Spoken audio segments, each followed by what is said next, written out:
ಅತ್ತಿಬೆಲೆಯ RTO ಕಚೇರಿ ಆವರಣದಲ್ಲಿ ರಾಷ್ಟ್ರೀಯ ಹೆದ್ದಾರಿ ಪ್ರಾಧಿಕಾರ ಮತ್ತು ಸಾರಿಗೆ ಇಲಾಖೆ ಮತ್ತು ಇತರ ಸಂಸ್ಥೆಗಳ ಸಂಯುಕ್ತ ಆಶ್ರಯದಲ್ಲಿ ಲಾರಿ ಚಾಲಕರಿಗೆ ಅಭಯ್ ಹೆಲ್ತ್ ಕ್ಯಾಂಪ್ ಹಾಗೂ ವಿವಿಧ ವಿಮಾ ಯೋಜನೆಗಳ ಬಗ್ಗೆ ಜಾಗೃತಿ ಕಾರ್ಯಕ್ರಮವನ್ನು ಆಯೋಜನೆ ಮಾಡಲಾಗಿತ್ತು. ಇನ್ನು ಅಭಯ್ ಹೆಲ್ತ್ ಕ್ಯಾಂಪ್ ಹಾಗೂ ವಿವಿಧ ವಿಮಾ ಯೋಜನೆಗಳ ಜಾಗೃತಿ ಕಾರ್ಯಕ್ರಮಕ್ಕೆ ಸಂಸದ ಡಾ ಸಿಎನ್ ಮಂಜುನಾಥ್ ರವರು ಉದ್ಘಾಟಿಸಿ ನಂತರ ಮಾತನಾಡಿದರು. ಸರಕು ಸಾಗಣೆ ವಾಹನಗಳ ಸಂಚಾರ ಹೆಚ್ಚುತ್ತಿರುವ ಇವತ್ತಿನ ದಿನದಲ್ಲಿ ಲಾರಿ ಚಾಲಕರ ಆರೋಗ್ಯ ಮತ್ತು ಅವರ ಮಾನಸಿಕ ಕ್ಷಮತೆ ರಸ್ತೆ ಸುರಕ್ಷತೆಯಲ್ಲಿ ಪ್ರಮುಖ ಪಾತ್ರ ವಹಿಸುತ್ತೆ. ಚಾಲಕರು ದೈಹಿಕವಾಗಿ ಆರೋಗ್ಯವಾಗಿದ್ದು ಮಾನಸಿಕವಾಗಿ ಒತ್ತಡ ಮುಕ್ತರಾಗಿದ್ದರೆ ರಸ್ತೆಗಳಲ್ಲಿ ಸಂಭವಿಸುವ ಅಪಘಾತಗಳನ್ನು ಗಣನೀಯವಾಗಿ ಕಡಿಮೆ ಮಾಡಬಹುದು. ಜೊತೆಗೆ ಪಾದಚಾರಿಗಳು ಮತ್ತು ಸಾರ್ವಜನಿಕರು ಸುರಕ್ಷಿತವಾಗಿರುತ್ತಾರೆ ಎಂದಿದ್ದಾರೆ. ಲಾರಿ ಚಾಲಕರು ದೀರ್ಘವಾಗಿ ನಿರಂತರವಾಗಿ ವಾಹನ ಚಲಾಯಿಸುವುದರಿಂದ ಚಾಲಕರಲ್ಲಿ ಆಯಾಸ, ನಿದ್ರಾಹೀನತೆ, ಕಣ್ಣಿನ ದೃಷ್ಟಿ, ರಕ್ತದೊತ್ತಡ ಸೇರಿ ವಿವಿಧ ಆರೋಗ್ಯ ಸಮಸ್ಯೆಗಳು ಕಾಣಿಸಿಕೊಳ್ಳುವ ಸಾಧ್ಯತೆ ಇದೆ. ಇಂತಹ ಸಮಸ್ಯೆಗಳು ಚಾಲನೆಯ ವೇಳೆ ಏಕಾಗ್ರತೆ ಕಡಿಮೆಯಾಗಲು ಕಾರಣವಾಗಿ ಅಪಘಾತಗಳಿಗೆ ದಾರಿ ಮಾಡಿಕೊಡಬಹುದು. ಈ ಹಿನ್ನೆಲೆ ಲಾರಿ ಚಾಲಕರಿಗೆ ಕಾಲಕಾಲಕ್ಕೆ ಆರೋಗ್ಯ ತಪಾಸಣೆ, ಕಣ್ಣಿನ ಪರೀಕ್ಷೆ, ರಕ್ತದೊತ್ತಡ ಮತ್ತು ಮಧುಮೇಹ ತಪಾಸಣೆ ನಡೆಸಬೇಕು ಎಂಬುವ ಉದ್ದೇಶದಿಂದಾಗಿ ರಾಷ್ಟ್ರೀಯ ಹೆದ್ದಾರಿ ಪ್ರಾಧಿಕಾರ ಹಾಗೂ ಸಾರಿಗೆ ಇಲಾಖೆ ಸಹಯೋಗದಲ್ಲಿ ಉಚಿತ ಆರೋಗ್ಯ ತಪಾಸಣೆ ಶಿಬಿರಗಳು ಆಯೋಜನೆ ಮಾಡಲಾಗಿದೆ ಎಂದಿದ್ದಾರೆ. ಕೇಂದ್ರ ಸರ್ಕಾರದ ಅಭಯ ಸುರಕ್ಷಾ ಯೋಜನೆ ಮತ್ತು ಪಿಎಂ ಸುರಕ್ಷಾ ಬೀಮ್ ಯೋಜನೆ ಹಾಗೂ ಪ್ರಧಾನಮಂತ್ರಿ ಜೀವನ್ ಬೀಮ್ ಯೋಜನೆಯಿಂದ ಸಿಗುವಂತಹ ಸೌಲಭ್ಯಗಳನ್ನು ಪ್ರತಿಯೊಬ್ಬರು ಕೂಡ ಪಡೆದುಕೊಳ್ಳಿ ಅಂತ ಹೇಳಿದ್ದಾರೆ. ವಾಹನ ಸವಾರರು ಹಾಗೂ ಚಾಲಕರು ರಸ್ತೆಯ ನಿಯಮಾವಳಿಗಳನ್ನು ತಪ್ಪದೇ ಪಾಲಿಸುವುದರಿಂದ ಮತ್ತು ಗೂಡ್ಸ್ ಗಾಡಿಗಳಿಗೆ ಹಿಂಭಾಗ ಮತ್ತು ಮುಂಭಾಗದಲ್ಲಿ ಆರ್ಟಿಒ ಅಧಿಕಾರಿಗಳು ಕಡ್ಡಾಯವಾಗಿ ರೇಡಿಯಂ ಟೇಪ್ ಅನ್ನು ಅಂಟಿಸುವುದರಿಂದ ಅಪಘಾತಗಳು ಕಡಿಮೆಯಾಗಲು ಸಾಧ್ಯವಿದೆ ಎಂದಿದ್ದಾರೆ. ಇತ್ತೀಚಿನ ದಿನಗಳಲ್ಲಿ ಭಾರತ ದೇಶದಲ್ಲಿ ಜೀವನ ಶೈಲಿ ಆಧಾರಿತ ಕಾಯಿಲೆಗಳು ಹೆಚ್ಚಾಗ್ತಾ ಇದ್ದು ಇವೆಲ್ಲವೂ ಕೂಡ ಒತ್ತಡಕ್ಕೆ ಸಂಬಂಧಿಸಿದ ಕಾಯಿಲೆಗಳು ಆಗಿದ್ದು ಪ್ರತಿಯೊಬ್ಬರು ಕೂಡ ದಿನದಲ್ಲಿ 1 ಗಂಟೆಗಳ ವ್ಯಾಯಾಮ, ಕ್ರೀಡೆ, ಯೋಗಾಭ್ಯಾಸ ಮಾಡಿ ಎಂದಿದ್ದಾರೆ. ಇವತ್ತಿನ ದಿನದಲ್ಲಿ ವಾಯು ಮಾಲಿನ್ಯ ಹೆಚ್ಚಾಗ್ತಾ ಇದ್ದು ಇದರಿಂದ ಕೂಡ ಜನ ಹೃದಯಾಘಾತ ಸೇರಿ ಅನೇಕ ಕಾಯಿಲೆಗಳಿಗೆ ತುತ್ತಾಗ್ತಾ ಇದ್ದು ಪ್ರತಿಯೊಬ್ಬರು ಕೂಡ ವಾಯು ಮಾಲಿನ್ಯ ತಡೆಗಟ್ಟಬೇಕಾಗಿದೆ. ಜೊತೆಗೆ ಪರಿಸರ ಸಂರಕ್ಷಣೆ ಮಾಡಬೇಕಾಗಿದೆ ಎಂದಿದ್ದಾರೆ. ಇನ್ನು ಕಾರ್ಯಕ್ರಮದಲ್ಲಿ ಟ್ರೀ ಆಸ್ಪತ್ರೆಯ managing director GC Raju, Abhay health ಕ್ಯಾಂಪಿನ ಮುಖ್ಯಸ್ಥರು ಆದ ಮಾತೃ ಶ್ರೀ ಶೆಟ್ಟಿ, ಆರ್ಟಿಒ ಇಲಾಖೆಯ ನಾಸಿರ್ ಅಹಮದ್, ಇನ್ಸ್ಪೆಕ್ಟರ್ ಅನಿಲ್ ಕುಮಾರ್, ಕನ್ನಡ ಜಾಗೃತಿ ವೇದಿಕೆಯ ರಾಜ್ಯಾಧ್ಯಕ್ಷ ಮಂಜುನಾಥ್ ದೇವು, ಯುವ ಘಟಕದ ರಾಜ್ಯಾಧ್ಯಕ್ಷ ಸಿಂಗೇನ ಅಗ್ರಹಾರ ಗೌರೀಶ್, ರಾಷ್ಟ್ರೀಯ ಯುವ ಪ್ರಶಸ್ತಿ ಪುರಸ್ಕೃತರು ಆದ ಡಾ ಚಿನ್ನಪ್ಪ ಚಿಕ್ಕಹಾಗಡೆ, ಯುವ ಮುಖಂಡರು ಆದ ಅತ್ತಿಬೆಲೆ ಸುರೇಶ್, ಗುಡ್ಡಹಟ್ಟಿ ರಾಮಸ್ವಾಮಿ, ಹಳೆ ಚಂದಾಪುರ ಶ್ರೀಧರ್, ಅತ್ತಿಬೆಲೆ ಸಿ ಮುನಿರಾಜು, ಕೆ ನಾಗರಾಜ್, ಬಳಗಾರ್ನಹಳ್ಳಿ ಕುಮಾರ್, ಜಾವೀದ್ ಮೊದಲಾದವರು ಭಾಗವಹಿಸಿದ್ರು. ಸರ್ಕಾರದ ಸಾರಿಗೆ ಮತ್ತು ರಾಷ್ಟ್ರೀಯ ಹೆದ್ದಾರಿ ಪ್ರಾಧಿಕಾರದಿಂದ ಟ್ರಕ್ ಡ್ರೈವರ್ಸ್ಗೆ ಅಂದರೆ ಲಾರಿ ಮತ್ತು ಟ್ರಕ್ ಡ್ರೈವರ್ಸ್ ಅವರಿಗೆ ಆರೋಗ್ಯ ತಪಾಸಣೆ ಮಾಡತಕ್ಕಂಥ ಈ ದೇಶಾದ್ಯಂತ ಕಾರ್ಯಕ್ರಮವನ್ನು ಈ ಭಾರತ ಸರ್ಕಾರದ ಈ ಇಲಾಖೆ ರಾಷ್ಟ್ರಾದ್ಯಂತ ಹಮ್ಮಿಕೊಂಡಿರೋದು ಬಹಳ ಸಂತೋಷದ ವಿಚಾರ. ನಮ್ಮ ವೇದಿಕೆ ಮೇಲೆ ಇರತಕ್ಕಂಥ ಎಲ್ಲ ನಮ್ಮ ಮುಖಂಡರುಗಳೇ, ಅಸಿಸ್ಟೆಂಟ್ RTO ಆದಂಥ ನಾಸೀರ್ ಅವರೇ, ನಮ್ಮ RTO ವಿಭಾಗದ ಎಲ್ಲ ಅಧಿಕಾರಿಗಳೇ ಹಾಗೂ ಇದರ ಚೀಫ್ ಕೋಆರ್ಡಿನೇಟರ್ ಆದಂಥ ಮಾತೃಶ್ರೀ ಶೆಟ್ಟಿ ಅವರೇ ಮತ್ತು ಇಲ್ಲಿ ನೆರೆದಿರ್ತಕ್ಕಂಥ ಎಲ್ಲ ನಾಗರಿಕರೇ, ತಮ್ಮೆಲ್ಲರಿಗೂ ನನ್ನ ಹೃದಯಸ್ಪರ್ಶಿ ಧನ್ಯವಾದಗಳು ಮತ್ತು ನಮಸ್ಕಾರಗಳು. ಇವತ್ತು ನಮ್ಮ ಭಾರತ ದೇಶದಲ್ಲಿ ರಾಷ್ಟ್ರೀಯ ಹೆದ್ದಾರಿ 2014ನೇ ಇಸ್ವಿನಲ್ಲಿ ಸುಮಾರು 90,000 ಕಿಲೋಮೀಟರ್ ಇತ್ತು. ಆದರೆ ಇವತ್ತು ರಾಷ್ಟ್ರೀಯ ಹೆದ್ದಾರಿ ಎಷ್ಟಾಗಿದೆ ಅಂದರೆ ಕಳೆದ 10 ವರ್ಷದಲ್ಲಿ 90,000 ಕಿಲೋಮೀಟರ್ ಉದ್ದ ಇದ್ದಂಥ ರಾಷ್ಟ್ರೀಯ ಹೆದ್ದಾರಿ ಇವತ್ತು 1,40,000 ಕಿಲೋಮೀಟರ್ ಅಷ್ಟು ಹೆಚ್ಚಾಗಿದೆ. ಹಾಗಾಗಿ ಇವತ್ತು ಟ್ರಕ್ ಡ್ರೈವರ್ಸ್ ಅವರ ಆರೋಗ್ಯ ತಪಾಸಣೆ ಜೊತೆಗೆ ಮತ್ತು ರಸ್ತೆಯ ಸುರಕ್ಷತೆ ಬಗ್ಗೆ ಈ ಜಾಗೃತಿ ಮೂಡಿಸತಕ್ಕಂಥ ಈ ಕಾರ್ಯಕ್ರಮ ನಿಜವಾಗ್ಲೂ ಅನನ್ಯವಾದದ್ದು. ಈ ಸಂದರ್ಭದಲ್ಲಿ ನಮ್ಮ ಪ್ರಧಾನಮಂತ್ರಿಗಳಾದಂಥ ನರೇಂದ್ರ ಮೋದಿಯವರು ಮತ್ತು ಹೆದ್ದಾರಿ ಸಚಿವರಾದಂಥ ನಿತಿನ್ ಗಡ್ಕರಿ ಅವರನ್ನು ಈ ಸಂದರ್ಭದಲ್ಲಿ ಅಭಿನಂದಿಸಬೇಕಾಗುತ್ತೆ.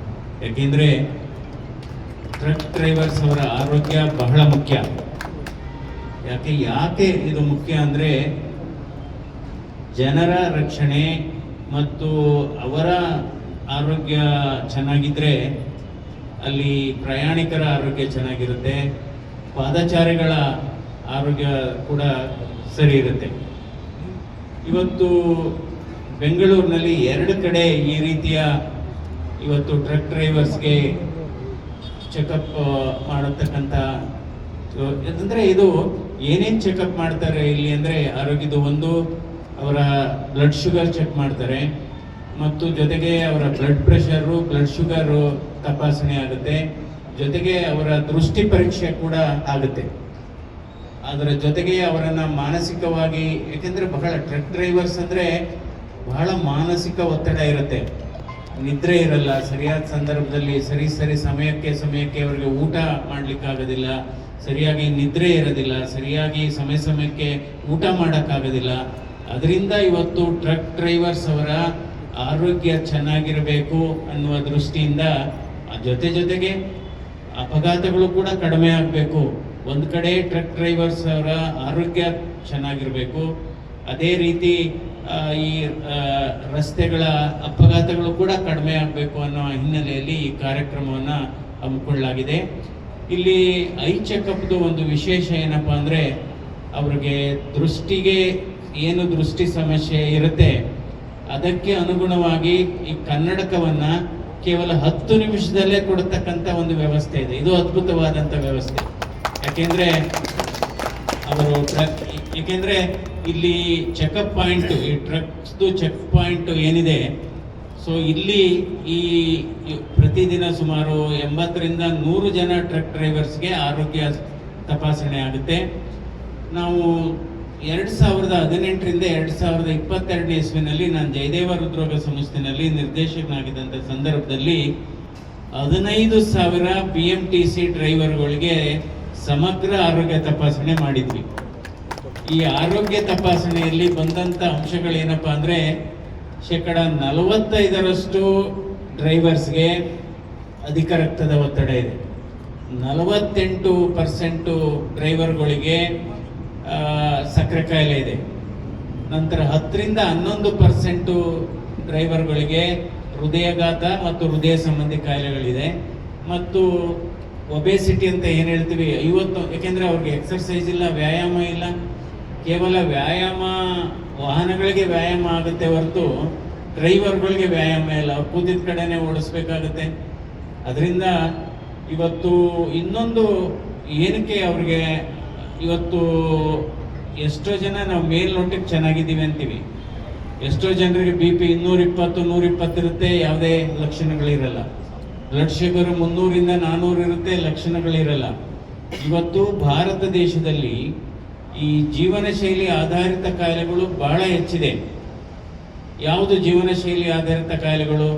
ಒಂದು ಹಾರ್ಟ್ ಅಟ್ಯಾಕು ಅಥವಾ ಹೃದಯ ಸಂಬಂಧಿ ಕಾಯಿಲೆ, 2ನೇದು ಬ್ರೈನ್ ಸ್ಟ್ರೋಕು ಅಥವಾ ಪಾರ್ಶ್ವವಾಯು, 3ನೇದು ಅಧಿಕ ರಕ್ತದ ಒತ್ತಡ, 4ನೇದು ನಿಮಗೆ ಸಕ್ಕರೆ ಕಾಯಿಲೆ, 5ನೇದು ಕ್ಯಾನ್ಸರ್. ಇವು ಜೀವನ ಶೈಲಿ ಆಧಾರಿತ ಕಾಯಿಲೆಗಳು. ಇವೆಲ್ಲ ಒತ್ತಡಕ್ಕೆ ಸಂಬಂಧಪಟ್ಟ ಕಾಯಿಲೆಗಳು ಕೂಡ ಜಾಸ್ತಿ ಇದೆ. ಅದರಿಂದ ಇವತ್ತು ಭಾರತ ದೇಶದಲ್ಲಿ ಈ ಕಾಯಿಲೆಗಳು ಏನಾಗಿದೆ, 35ರಿಂದ 40% ಕಾಯಿಲೆಗಳು ಇವು 40 ವರ್ಷಕ್ಕಿಂತ ಚಿಕ್ಕವರಲ್ಲಿ ಬರ್ತಾ ಇದೆ ಇವಾಗ. ಅದಕ್ಕೋಸ್ಕರ ಈ ತಪಾಸಣೆಗಳನ್ನು ನಾವು ಮಾಡ್ತಾ ಇರೋದು. ಯಾಕೆಂದರೆ ಭಾರತ ದೇಶದಲ್ಲಿ 30% ಸಕ್ಕರೆ ಕಾಯಿಲೆ ಆಗ್ಬೋದು, ಹೃದಯಾಘಾತ ಆಗ್ಬೋದು, ಅಥವಾ ಅಧಿಕ ರಕ್ತದ ಒತ್ತಡ ಆಗ್ಬೋದು, 40 ವರ್ಷಕ್ಕಿಂತ ಚಿಕ್ಕವರಲ್ಲಿ ಕಾಯಿಲೆಗಳು ಜಾಸ್ತಿ ಆಗ್ತಾ ಇದೆ. ಅದರಿಂದ ಒಂದು ಕಾಲ ಇತ್ತು, ಹಿಂದೆ ಮಕ್ಕಳು ತಂದೆ ತಾಯಿಗಳನ್ನ ಈ ಕಾಯಿಲೆಗೆ ಚಿಕಿತ್ಸೆಗೆ ಕರ್ಕೊ ಬರ್ತಾ ಇದ್ರು. ಇವತ್ತು ತಂದೆ ತಾಯಿಗಳು ಅವರ ಮಕ್ಕಳನ್ನ 20ರಿಂದ 40 ವರ್ಷ ವಯೋಮಿತಿಯಲ್ಲಿ ಇರ್ತಕ್ಕಂಥ ಮಕ್ಕಳನ್ನ ಇವತ್ತು ಕರ್ಕೊ ಬರ್ತಾ ಇದ್ದಾರೆ. ಅದರಿಂದ ಇವತ್ತು ಭಾರತ ದೇಶದಲ್ಲಿ ಪ್ರತಿ ವರ್ಷ 30 ಲಕ್ಷ ಜನ ಹೃದಯಾಘಾತಕ್ಕೆ ಬಲಿಯಾಗ್ತಾ ಇದ್ದಾರೆ. ಪ್ರತಿ ವರ್ಷ 30 lakhs people are dying because of heart attack, and 30% of heart attack is below 40 years of age. ಅದು ಒಂದು. ನಂತರ ಭಾರತ ದೇಶದಲ್ಲಿ ಸುಮಾರು 20ರಿಂದ 22 ಕೋಟಿ ಅಧಿಕ ರಕ್ತದ ಒತ್ತಡ ರೋಗಿಗಳಿದ್ದಾರೆ. ಸುಮಾರು 15 ಕೋಟಿ ಸಕ್ಕರೆ ಕಾಯಿಲೆ ರೋಗಿಗಳಿದ್ದಾರೆ. ಅದರಿಂದ ಇವತ್ತು ಈ ಕಾರ್ಯಕ್ರಮದಲ್ಲಿ ಕೇವಲ ಬ್ಲಡ್ BP ಮತ್ತು ಶುಗರ್ ಚೆಕಪ್ ಮಾತ್ರ ಆಗ್ತಾ ಇಲ್ಲ, ಕಣ್ಣಿನ ಚೆಕಪ್ ಆಗ್ತಾ ಇದೆ. ಜೊತೆಗೆ ರಕ್ಷಣೆ, ಯಾವ ರೀತಿ ಮುನ್ನೆಚ್ಚರಿಕೆ ಕ್ರಮಗಳನ್ನು ವಹಿಸಬೇಕು, ಅವರು ಡ್ರೈವ್ ಮಾಡಬೇಕಾದ್ರೆ ಯಾವ ರೀತಿ ರಸ್ತೆ ಅಪಘಾತಗಳನ್ನು ತಡೆಗಟ್ಟಬಹುದು ಅಥವಾ ಕಡಿಮೆ ಮಾಡ್ಬೋದು, ಅದ್ರ ಬಗ್ಗೆ ಕೂಡ ಮಾಹಿತಿ ಕೊಡ್ತಾ ಇದ್ದಾರೆ. ಮತ್ತು ಅವರನ್ನು ಒಂದು ಸೈಕಲಾಜಿಕಲ್ ಕೌನ್ಸೆಲಿಂಗು ಕೂಡ ಮಾಡ್ತಾ ಇದ್ದಾರೆ. ಇದು ಅಂದರೆ ಏನಾಗುತ್ತೆ, ನಿದ್ರೆ ಇರಲ್ಲ, ಸರಿಯಾಗಿ ಊಟ ಇರಲ್ಲ, ಸಾಮಾನ್ಯ ಮನುಷ್ಯನಿಗೆ ಈ ಮಾನಸಿಕ ಸಮತೋಲನ ತಪ್ಪಿಡುತ್ತೆ. ಅವಾಗ ಸಿಟ್ಟು ಬರೋದು ಜಾಸ್ತಿ ಆಗುತ್ತೆ, ತಲೆನೋವು ಜಾಸ್ತಿ ಆಗುತ್ತೆ. ಅಂಥ ಸಂದರ್ಭದಲ್ಲಿ ಕಣ್ಣೆಲ್ಲ ಒಂಥರ ಮಂಜಾದಂಗೆ ಆಗುತ್ತೆ. ಅಂದರೆ ಈ ಸಕ್ಕರೆ ಕಾಯಿಲೆ ಇದ್ದವರು ಡ್ರೈವ್ ಮಾಡಬೇಕಾದ್ರೆ ಸರಿ ಸಮಯಕ್ಕೆ ಅವರು ಊಟ ಮಾಡಬೇಕು. ಯಾಕೆ ಅಂದರೆ ಬ್ಲಡ್ ಶುಗರ್ ಕಡಿಮೆ ಆದರೆ ಕಣ್ಣು ಮಂಜಾಗ್ಬಿಡುತ್ತೆ. ಕಣ್ಣಲ್ಲಿ ಎಷ್ಟೋ ಜನರಿಗೆ ಕಾಣದೇ ಇಲ್ಲ. ಅದಕ್ಕೋಸ್ಕರ ಅವರು ಏನಾದರೂ ಒಂದು ಜ್ಯೂಸ್ ಇಟ್ಕೋಬೇಕು. ಯಾಕೆಂದರೆ ಊಟ ಸರಿಯಾಗಿ 1 ಗಂಟೆಗೆ 2 ಗಂಟೆಗೆ ಮಧ್ಯಾಹ್ನ ಊಟ ಮಾಡೋಕ್ಕಾಗದೇ ಇದ್ದರೆ, ರಾತ್ರಿ ಏನಾದರೂ 9 ಗಂಟೆಗೆ ನೈಟ್ ಊಟ ಮಾಡೋಕ್ಕಾಗದೇ ಇದ್ದರೆ ಅಟ್ಲೀಸ್ಟ್ ಅವರು ಒಂದು ಬಿಸ್ಕೆಟ್ ಪ್ಯಾಕೆಟ್ ಆದ್ರೂ ಇಟ್ಕೋಬೇಕು. ಡ್ರೈವರ್ ಇದನ್ನು ಹೇಳ್ಬೇಕಾಗುತ್ತೆ ನಾವು. ಐದರ್ ಬಿಸ್ಕೆಟ್ ಪ್ಯಾಕೆಟ್ ಆದ್ರೂ ಇಟ್ಕೋಬೇಕು. ಚಾಕ್ಲೇಟು ಎಷ್ಟೋ ಸರಿ ಏನಾಗುತ್ತೆ, ಶುಗರ್ ಲೆವೆಲ್ ತುಂಬ ಲೋ ಇದ್ದರೆ ಚಾಕ್ಲೇಟ್ ವರ್ಕೌಟ್ ಆಗಲ್ಲ. ಈಗ ನಾವು ಹೋಟೆಲ್ಗೆ ಹೋದರೆ ಸಕ್ಕರೆ ಪ್ಯಾಕೆಟ್ ಕೊಡ್ತೇವೆ ನಾವು, ಕಾಫಿಗೆ ಹಾಕ್ಕೊಳ್ಳೋದಕ್ಕೆ ಚೆಟ್ಸ್ ಅಂತೀವಲ್ಲ, ಅದಿಟ್ಕೋಬೇಕು. ಅದಿಟ್ಕೊಂಡು ಸಕ್ಕರೆ ಕಾಯಿಲೆ ರೋಗಿಗೆ ಮೈ ಬೆವುತ್ರೆ, ಕಣ್ಣು ಮಂಜಾದರೆ, ಏನೋ ಸುಸ್ತಾದಂಗೆ ಆದರೆ ಶುಗರ್ ಲೋ ಆಗಿದೆ ಅಂತ ಅರ್ಥ. ಅಂಥ ಸಂದರ್ಭ, ಯಾಕೆಂದರೆ ಏನು ಕೇಳ್ತಾ ಇದ್ದೀನಿ ಅಂದರೆ ಈ ಡ್ರೈವರ್ಸ್ದು ಏನಾಗಿದೆ, ಕೇವಲ ಅವರ ಸಮಸ್ಯೆ ಮಾತ್ರ ಅಲ್ಲ, ಅವರಿಂದ ಬೇರೆಯವ್ರಿಗೆ ಸಮಸ್ಯೆ ಆಗ್ಬಿಡುತ್ತೆ. ಅಲ್ಲಿ ಪಾದಚಾರಿಗಳಿಗೆ ಸಮಸ್ಯೆ ಆಗುತ್ತೆ. ಈಗ ಬಸ್ ಡ್ರೈವರ್ ಆಗ್ಬೋದು, ಬಸ್ ಡ್ರೈವರ್ದು ಇದ್ದರೆ ಸುಮಾರು ಎಲ್ಲ ಪ್ರಯಾಣಿಕರ ಪ್ರಾಣ ಅವನ ಕೈಲಿರುತ್ತೆ. ಅದರಿಂದ ಅಂಥ ಸಂದರ್ಭದಲ್ಲಿ ನಾವು ಸಕ್ಕರೆ ಪ್ಯಾಕೆಟ್ ಇರುತ್ತಲ್ಲ, ಅದನ್ನು ನುಂಗಕ್ಕೆ ಹೋಗ್ಬಾರ್ದು, ನಾಲ್ಗೆ ಕೆಳಗಡೆ ಹಾಕೋಬಿಡ್ಬೇಕು. ನಾಲ್ಗೆ ಕೆಳಗಡೆ ಹಾಕೋಬಿಟ್ರೆ 1 ನಿಮಿಷದಲ್ಲಿ ಅಬ್ಸಾರ್ಪ್ಷನ್ ಆಗುತ್ತೆ. ನಾವು ನುಂಗಿದ್ರೆ 10 ನಿಮಿಷ ತಗೊಳುತ್ತೆ ಟೈಮ್. ಇದನ್ನೆಲ್ಲ ಮುನ್ನೆ ಸಕ್ಕರೆ ಕಾಯಿಲೆ ಇದ್ದಂಥ, ಏಕೆಂದರೆ ಇಲ್ಲಿ ಗೊತ್ತಾಗುತ್ತೆ ನಮಗೆ, ಬ್ಲಡ್ ಶುಗರ್ ಚೆಕ್ ಮಾಡಿದಾಗ ಮೋರ್ ದೆನ್ 200 ಇದ್ದರೆ, ಮೋರ್ ದೆನ್ 250 ಇದ್ದರೆ ಅಂಥವ್ರಿಗೆ ಹೇಳಬೇಕು, ಆಯಿತು ನಿಮ್ಮ ಮಾತ್ರೆ ತಗೋತಾ ಇದ್ದೀರಾ ಸರಿ, ನೀವು ಟೈಮ್ ಊಟ ಮಾಡಬೇಕು. ಅದು ಊಟ ಮಾಡೋಕ್ಕಾಗೋದಿಲ್ಲ, ಆದರೂ ನೀವು ನಿಮ್ಮ ಇದರಲ್ಲಿ ಪಕ್ಕದಲ್ಲೇ ಇಟ್ಕೊಳ್ಳಿ, ಐದರ್ ಗ್ಲೂಕೋಸ್ ಬಿಸ್ಕೆಟ್ಟು ಅಥವಾ ಸಕ್ಕರೆ ಪ್ಯಾಕೆಟ್ ಇಟ್ಕೊಂಡು ಈ ರೀತಿ ಮುನ್ನೆಚ್ಚರಿಕೆ ವಹಿಸಿದ್ರೆ ನಾವು ಆಕ್ಸಿಡೆಂಟ್ಸ್ನ ಕಡಿಮೆ ಮಾಡ್ಬೋದು. ಮತ್ತು ಇವತ್ತು ಭಾರತ ದೇಶದಲ್ಲಿ ಅಪಘಾತಗಳ ಸಂಖ್ಯೆ ಜಾಸ್ತಿ ಆಗ್ತಾ ಇದೆ. 2 ಥರ ಅಪಘಾತನೂ ಇದೆ. ರೋಡ್ ತುಂಬ ಚೆನ್ನಾಗಿದ್ರೂ ಅಪಘಾತ ಆಗ್ತಾ ಇದೆ, ಯಾಕೆಂದರೆ ಫಾಸ್ಟಾಗಿ ಹೋಗ್ತಾರೆ. ರೋಡ್ ಚೆನ್ನಾಗಿಲ್ಲ ಅಂದರೂ ಅಪಘಾತ ಆಗುತ್ತೆ, ಯಾಕೆ ಗುಂಡಿಗಳಿರುತ್ತೆ, ಹಂಪ್ಸ್ ಇರುತ್ತೆ, ಸರಿಯಾಗಿ ವೈಜ್ಞಾನಿಕವಾದ ಹಂಪ್ಸ್ ಇರುತ್ತೆ. ಸೊ ಹಾಗಾಗುತ್ತೆ. ಈಗಿರತಕ್ಕಂಥ ಮಾಹಿತಿ ಪ್ರಕಾರ ಭಾರತ ದೇಶದಲ್ಲಿ ಪ್ರತಿ ವರ್ಷ 5 ಲಕ್ಷ ರಸ್ತೆ ಅಪಘಾತಗಳಾಗ್ತಾ ಇದೆ. 1,70,000 ಜನ ಸಾವನ್ನಪ್ತಾ ಇದ್ದಾರೆ. ಅವರೆಲ್ಲ ಆರೋಗ್ಯವಂತರೇ. ಈ ರಸ್ತೆ ಅಪಘಾತದಲ್ಲಿ ಸಾಯೋರೆಲ್ಲ ಆರೋಗ್ಯವಂತರೇ. ಅದರಿಂದ ಇವತ್ತು ನಾವು ಅಪಘಾತಗಳನ್ನು ತಪ್ಪಿಸ್ಬೇಕು. ಈಗ ನೋಡಿ, ಭೂಮಿ ಆರೋಗ್ಯ ಚೆನ್ನಾಗಿದ್ರೆ ಮನುಷ್ಯನ ಆರೋಗ್ಯ ಚೆನ್ನಾಗಿದೆ. ಇವತ್ತು ಭೂಮಿಗೆ ಏನಾಗ್ತಾ ಇದ್ದೀವಿ, ವಿಷ ಆಗ್ತಾ ಇದ್ದೀವಿ, ಫರ್ಟಿಲೈಸರ್ಸ್ ಹಾಕ್ತಿದ್ದೀವಿ, ಪೆಸ್ಟಿಸೈಡ್ಸ್, ಕೀಟನಾಶಕ ವಸ್ತುಗಳನ್ನ ಹಾಕ್ತಾ ಇದ್ದೀವಿ, ಸುವೇಜ್ ನೀರನ್ನ ಬಿಡ್ತಾ ಇದ್ದೀವಿ, ಕೊಳಚೆ ನೀರನ್ನ ಭೂಮಿಗೆ ಬಿಡ್ತಾ ಇದ್ದೀವಿ, ಭೂಮಿ ಮಾಲಿನ್ಯ ಆಗ್ತಾ ಇದೆ, ಅಲ್ಲಿ ಬೆಳೆದಂಥ ತರಕಾರಿ ಹಣ್ಣುಗಳನ್ನು ತಿಂತಾ ಇದ್ದೀವಿ. ಹಂಗಂದ್ರೆ ಭೂಮಿ ಪಾದಚಾರಿಗಳ ಆರೋಗ್ಯ ಚೆನ್ನಾಗಿರುತ್ತೆ, ಪ್ರಯಾಣಿಕರ ಆರೋಗ್ಯ ಚೆನ್ನಾಗಿರುತ್ತೆ.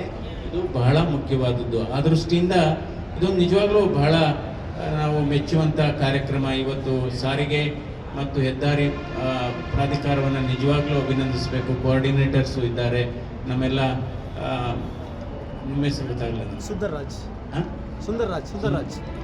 ಸುಂದರ್ರಾಜ್ ಅಂತೂ ನನ್ನನ್ನು 10 ಸರಿ 12 ಸರಿ ಬಂದಿದ್ದಾರೆ ಕಾರ್ಯಕ್ರಮ ಬರಬೇಕು ಅಂತ. ಅದೇನಾಯಿತು, ಮೊನ್ನೆ ನಮ್ಮದು parliamentary standing committee on health ಎಲ್ಲಿ ಭುವನೇಶ್ವರಲ್ಲಿತ್ತು, ನಂತರ ಹೈದರಾಬಾದಲ್ಲಿತ್ತು. ಸೊ ಹಾಗಾಗಿ ಬರೋಕ್ಕಾಗಲಿಲ್ಲ. ಇವತ್ತು ರಸ್ತೆ ಅಪಘಾತಗಳನ್ನು ಕಡಿಮೆ ಮಾಡಲಿಕ್ಕೆ ಎಲ್ಲ ರೀತಿ ಇಲ್ಲಿ ನಮ್ಮ ಪೊಲೀಸ್ ಇಲಾಖೆ, RTO ಇಲಾಖೆ ಮತ್ತು ಹೆದ್ದಾರಿ ಇಲಾಖೆ ಎಲ್ಲ ಒಟ್ಟಾಗಿ ಒಂದು ಟೀಮ್ ಆಗಿ, ಒಂದು ತಂಡವಾಗಿ ಕೆಲಸ ಮಾಡಬೇಕು. ನಾನು ಅದೇ ಹೇಳ್ತಾ ಇದ್ದೆ, ನಮ್ಮ ಪೊಲೀಸ್ ಅವ್ರಿಗೆ ಆಫೀಸರ್ಗೆ ಹೇಳ್ತಾ ಇದ್ದೆ, RTO ತಾವು ಕೂಡ ಇದ್ದೀರಿ, ಇಲ್ಲೇನೆ ಹೇಗಿದ್ರು ಟ್ರಕ್ಗಳನ್ನ ಇಲ್ಲಿ ನಿಲ್ಲಿಸ್ತಾರೆ ತಪಾಸಣೆಗೋಸ್ಕರ. ಒಂದು ರೇಡಿಯಂ ಟೇಪ್ನ ಇಲ್ಲದೇ ಇದ್ದರೆ ಹಿಂದೆ ಮುಂದೆ ಹಾಕೋದು ಬಹಳ ಮುಖ್ಯವಾದದ್ದು. It's a simple thing, it can save lot of life. So ಅದನ್ನು ಮಾಡಿಬಿಡಿ, ಯಾಕೆ ರೋಡ್ ಸೇಫ್ಟಿ ಇಶ್ಯೂನ. ಯಾಕೆಂದರೆ ರಾತ್ರಿ ಹೊತ್ತು ಕಾಣದೇ ಇಲ್ಲ ಕೆಲವು ಹಳೆ ವೆಹಿಕಲ್ಗೆ, ಟ್ರ್ಯಾಕ್ಟರ್ಗಳಿಗೆ, ಇನ್ನೂ ಕೆಲವು ಅಕಸ್ಮಾತ್ ತಪಾಸಣೆಗೆ ಟ್ರಕ್ ಮಾತ್ರ ಅಲ್ಲ, ಇವನ್ ಟ್ರ್ಯಾಕ್ಟರ್ ಡ್ರೈವರು, ಟ್ರ್ಯಾಕ್ಟರ್ಗಳಿಗೆ, ಹಳೆ ಟ್ರ್ಯಾಕ್ಟರ್ಗಳಿಗೆ, ಆಮೇಲೆ ಈ ಮಿಕ್ಸಿ ಇರುತ್ತೆ ನೋಡಿ, ಆ ಮಿಕ್ಸಿ ಇದು ಹತ್ರ ಹೋದಾಗಲೇ ಗೊತ್ತಾಗೋದು ಇಲ್ಲಿ ಮಿಕ್ಸಿ ವ್ಯಾನ್ ಇದೆ ಅಂತ. ಅದಕ್ಕೆ ದಯವಿಟ್ಟು ಇದನ್ನು ಈ ಅಭಿಯಾನನೇ ಮಾಡ್ಕೊಂಡು ಹೇಗಿದ್ರು ಒಂದು 8 ತಿಂಗಳಲ್ಲಿ ಸುಮಾರು ಕವರ್ ಆಗುತ್ತೆ. ಅದರಿಂದ ರಸ್ತೆ ಅಪಘಾತಗಳು ಕಡಿಮೆ ಆಗುತ್ತೆ. ಅದರಲ್ಲೂ ರೈನಿ ಸೀಸನ್ನಲ್ಲಂತೂ ಬಹಳ ಕಾಣದೇ ಇಲ್ಲ. Because I am my own experience actually. ನಾನು when I was driving Fiat car ಇತ್ತು ನನ್ನ ಹತ್ರ 1988 ನಾನೇ ಡ್ರೈವ್ ಮಾಡ್ತಾ ಇದ್ದೆ. So I was coming from Maddur. Heavy rain ಏನಾಯಿತು ಅಂದರೆ, ಬಿಕಾಸ್ ಆಫ್ ಹೆವಿ ರೈನ್ ನಾನು ನಿಲ್ಲಿಸ್ಬಿಟ್ಟೆ ವೆಹಿಕಲ್. ನಾನು ಮುಂದಕ್ಕೆ ಹೋಗೋಕ್ಕಾಗಲೇ ಇಲ್ಲ. ಆಮೇಲೆ ಸ್ವಲ್ಪ ಹೊತ್ತು 2 ನಿಮಿಷ ಆದಮೇಲೆ ನೋಡ್ತೀನಿ, ನನಗೂ ಅಲ್ಲಿ ಮುಂದೆ ನಿಂತಂಥ ಲಾರಿಗೂ 3 ಅಡಿ ಇದೆ ಅಷ್ಟೇ. So that is my 88 so ಅದಕ್ಕೋಸ್ಕರ ನಂತರ ಇದೇ ಸಂದರ್ಭದಲ್ಲಿ ಈ ಟ್ರಕ್ ಚಾಲಕರಿಗೆ ಬೇರೆ ಬೇರೆ ಯಾವ್ಯಾವುದು ವಿಮಾ ಯೋಜನೆ ಇದೆ ಅದ್ರ ಬಗ್ಗೆ ಕೂಡ ಮಾಹಿತಿ ಇದೆ. ಒಂದು ಅಭಯ ಹೆಲ್ತ್ ಸ್ಕೀಮ್ ಅಂತ ಏನಿದೆ, ಅಭಯ ನಿಧಿ ಯೋಜನಾ, ಅಭಯ ಸುರಕ್ಷಾ ಯೋಜನಾ ಅಂದರೆ ಯಾರಾದರೂ ಅಪಘಾತದಲ್ಲಿ ಟ್ರಕ್ ಡ್ರೈವರು ಸಾವನ್ನಪ್ಪಿದರೆ ಅವ್ರಿಗೆ 1 ಲಕ್ಷ ರೂಪಾಯಿ ಬರುವಂಥದ್ದು, ಅದನ್ನು ಕೂಡ ಇದಿದೆ. ಮತ್ತು ಸಾರ್ವಜನಿಕರಿಗೆ ಈ ರಸ್ತೆ ಅಪಘಾತಕ್ಕೆ ಒಂದು ಕೇಂದ್ರ ಸರ್ಕಾರ ಒಂದು ಯೋಜನೆಯನ್ನು ಮಾಡಿದೆ. ಇದು ತಮ್ಮೆಲ್ಲರಿಗೂ ಗೊತ್ತಿದೆ. ಅಂದರೆ PM ಸುರಕ್ಷಾ ಭೀಮ್ ಯೋಜನಾ ಅಂತ. PM ಸುರಕ್ಷಾ ಭೀಮ್ ಯೋಜನಾ ಕೇವಲ 20 ರೂಪಾಯಿ ಕೊಟ್ಟು ನೋಂದಣಿ ಮಾಡ್ಕೋಬೇಕು. ರಸ್ತೆಯಲ್ಲಿ ಅಪಘಾತ ಆದಂಥ ವ್ಯಕ್ತಿಗೆ 2 ಲಕ್ಷ ರೂಪಾಯಿ ಬರುತ್ತೆ. ಸೊ ಇದನ್ನು ನಾವು ಹೆಚ್ಚು ಪ್ರಚಾರ ಸಿಗಬೇಕಾಗಿದೆ. ಕೇವಲ 20 ರೂಪಾಯಿ ಪ್ರೈಮ್ ಮಿನಿಸ್ಟರ್ ಜೀವನ್ ಸುರಕ್ಷಾ ಭೀಮ್ ಯೋಜನಾ ಅಡಿ ಕೇವಲ 20 ರೂಪಾಯಿನ ನಾವು ಕೊಟ್ಟು ನೋಂದಣಿ ಮಾಡಿಸ್ಕೊಂಡ್ರೆ 2 ಲಕ್ಷ ರೂಪಾಯಿ ತನಕ ಬರುತ್ತೆ. 2 ಲಕ್ಷ ಬರುತ್ತೆ ರಸ್ತೆ ಅಪಘಾತದಲ್ಲಿ ಸಾವನ್ನಪ್ಪಿದರೆ. ಇನ್ನೊಂದು ಯೋಜನೆ ಇದೆ, ಬೇರೆ ಕಾರಣಕ್ಕೆ ನಿಧನ ಆದರೆ ಅದಕ್ಕೂ ಒಂದು ಯೋಜನೆ ಇದೆ. ಪ್ರಧಾನ ಮಂತ್ರಿ ಜೀವನ್ ಜ್ಯೋತಿ ಭೀಮ್ ಯೋಜನಾ ಅಂತ ಇದೆ. ಪ್ರಧಾನ ಮಂತ್ರಿ ಜೀವನ್ ಭೀಮ್ ಯೋಜನಾ ಅಂತ ಇದೆ. 436 ರೂಪಾಯಿ ಪ್ರೀಮಿಯಂ ಕಟ್ಟಿದರೆ ಅವ್ರಿಗೂ ಕೂಡ 2 ಲಕ್ಷ ರೂಪಾಯಿ ಬರತಕ್ಕಂಥ ಯೋಜನೆ ಇದೆ. ಇನ್ನೊಂದು ಬಹಳ ಮುಖ್ಯವಾದಂಥ ಯೋಜನೆ ಇವತ್ತು ರಾಷ್ಟ್ರೀಯ ಪ್ರಾಧಿಕಾರ ಮತ್ತು ಸಾರಿಗೆ ಸಂಸ್ಥೆ ಮಾಡಿರೋದೇನಪ್ಪ ಅಂದರೆ, ಯಾರಾದರೂ ರಸ್ತೆ ಅಪಘಾತದಲ್ಲಿ ಗಾಯಾಳುಗಳಾದರೆ ಅಂಥವ್ರಿಗೆ 2 ಲಕ್ಷ ರೂಪಾಯಿಯಷ್ಟು ಮೊದಲನೇ ವಾರ ಚಿಕಿತ್ಸೆಗೆ ಕೊಡ್ತಾರೆ. ಫಸ್ಟ್ 7 ಡೇಸು ಯಾವುದೇ ಆಸ್ಪತ್ರೆಗೆ ಅವ್ರು ಸೇರಿದ್ರು 2 lakhs rupees is provided under the accident relief scheme. So ಅದರಿಂದ ಈ ಯೋಜನೆಯನ್ನು ಎಲ್ಲ ಟ್ರಕ್ ಡ್ರೈವರ್ಸ್ಗಳು ಇದನ್ನು ಮಾಡಬೇಕು. ಇನ್ನೂ ಒಂದು ಹೇಳಿದ್ದೀನಿ, ಈ ತಪಾಸಣೆಯಲ್ಲಿ ಹೈ ರಿಸ್ಕ್ ಪೇಷಂಟ್ ಅಂತ ಗೊತ್ತಾದರೆ, ಅಂದರೆ ಅವ್ರಿಗೆ BP ಇರುತ್ತೆ, ಸಕ್ಕರೆ ಕಾಯಿಲೆ ಇರುತ್ತೆ, ಹಿಂದೆ ಹೃದಯದ ಸಮಸ್ಯೆ ಇರುತ್ತೆ, ಅಂಥವ್ರನ್ನ ನಾವು ಅಡ್ವೈಸ್ ಮಾಡಬೇಕು. ಈ ಸಂದರ್ಭದಲ್ಲಿ ನೀವು ಫರ್ದರ್ ಚೆಕಪ್ ಹೋಗಬೇಕು ಹಾಗೆ ಅಂತ. ಸೊ ಇದು ಒಂದು ಕಡೆ ಆರೋಗ್ಯ ತಪಾಸಣೆ, ಟ್ರಕ್ ಡ್ರೈವರ್ಗಳ ಆರೋಗ್ಯ ಚೆನ್ನಾಗಿರಬೇಕು. ಅದೇ ರೀತಿ ಯಾವ್ಯಾವ ಯೋಜನೆಗಳಿದೆ, ವಿಮಾ ಯೋಜನೆಗಳಿದೆ ಅಥವಾ ಅಪಘಾತಕ್ಕೆ ಸಂಬಂಧಪಟ್ಟ ಯೋಜನೆಗಳಿದೆ, ಅದನ್ನು ಕೂಡ ಮಾಡುವಂಥದ್ದು. ಮೂರನೇದು ಇದು ರಸ್ತೆ ಅಪಘಾತಗಳನ್ನು ಯಾವ ರೀತಿ ನಾವು ತಪ್ಪಿಸ್ಬೋದು, ರೋಡ್ ಸೇಫ್ಟಿ. ಇನ್ನೊಂದು ಪ್ರತಿಯೊಬ್ಬರಿಗೂ ಹೇಳಿ, ಟ್ರಕ್ ಡ್ರೈವರ್ಗೂ ಪ್ರತಿಯೊಬ್ಬರಿಗೂ ಹೇಳಿ, ರಸ್ತೆಯನ್ನು ದಾಟತಕ್ಕಂಥ ಪಾದಚಾರಿಗಳು ಇವನ್ ರೆಡ್ ಸಿಗ್ನಲ್ ಇದ್ರೂ ಇವ್ರು ನಿಲ್ಸಕ್ಕೆ ಹೇಳಿ. ನಮ್ಮಲ್ಲಿ ನಿಲ್ಲಿಸಲ್ಲ ನಾವು. ಅದೇ ಯುರೋಪ್ ಆಗ್ಬೋದು, ಅಮೇರಿಕಾದಲ್ಲಿ ಆಗ್ಬೋದು, ನಾವು ರೆಡ್ ಸಿಗ್ನಲ್ಲು ಜಂಕ್ಷನಲ್ಲಿದ್ದು ನೀವು ರಸ್ತೆ ದಾಟ್ತಾ ಇದ್ರು ಕೂಡ ಅದೇ ಸ್ಟಾಪ್ ಇಟ್ಟು ಅವರೇ. ಇಲ್ಲಿ ನಾವು ಏನು ಮಾಡ್ತೀವಿ ಅದೇನೋ ಗೊತ್ತಿಲ್ಲ, ಮೈಂಡ್ ಸೆಟ್ ಬದಲಾವಣೆ ಆಗಬೇಕು. ಅದನ್ನು ನಾವು ಪ್ರಚಾರನೂ ಮಾಡಬೇಕು. ಅಕಸ್ಮಾತು ಅವನು I think 40% of deaths R happening well crossing the road. ಹೌದು, 45% ನಿಜ. ಅದರಿಂದ ನಮ್ಮರೇನಾಗುತ್ತೆ ಗೊತ್ತು, ಇನ್ನೂ ಸ್ಪೀಡ್ ಜಾಸ್ತಿ ಮಾಡ್ತಾರೆ ಅವರು. ಕ್ರಾಸ್ ಆಗ್ತಾ ಇದ್ದರೆ ರೆಡ್ ಲೈಟು ರೆಡ್ ಸಿಗ್ನಲ್ ಇದ್ದರೆ they further increase the speed, they will go and hit the person, ಆಮೇಲೆ they will be in custody, police custody. So ಅದರಿಂದ ಇದೊಂದು ಉತ್ತಮವಾದಂಥ ಸ್ಕೀಮು. ಐ ಕಂಗ್ರ್ಯಾಚುಲೇಟ್ ಎಲ್ಲ ನಮ್ಮ RTO ಅವ್ರಿಗೆ, ಪರ್ಟಿಕ್ಯುಲರ್ಲಿ ರೇಡಿಯಂ ಟೇಪ್ ಅಭಿಯಾನ ತಗೊಳ್ಳಿ, ಇಲ್ಲೂ ತಗೊಳ್ಳಿ, ಬೇರೆ ಕಡೆನೂ ತಗೊಳ್ಳಿ.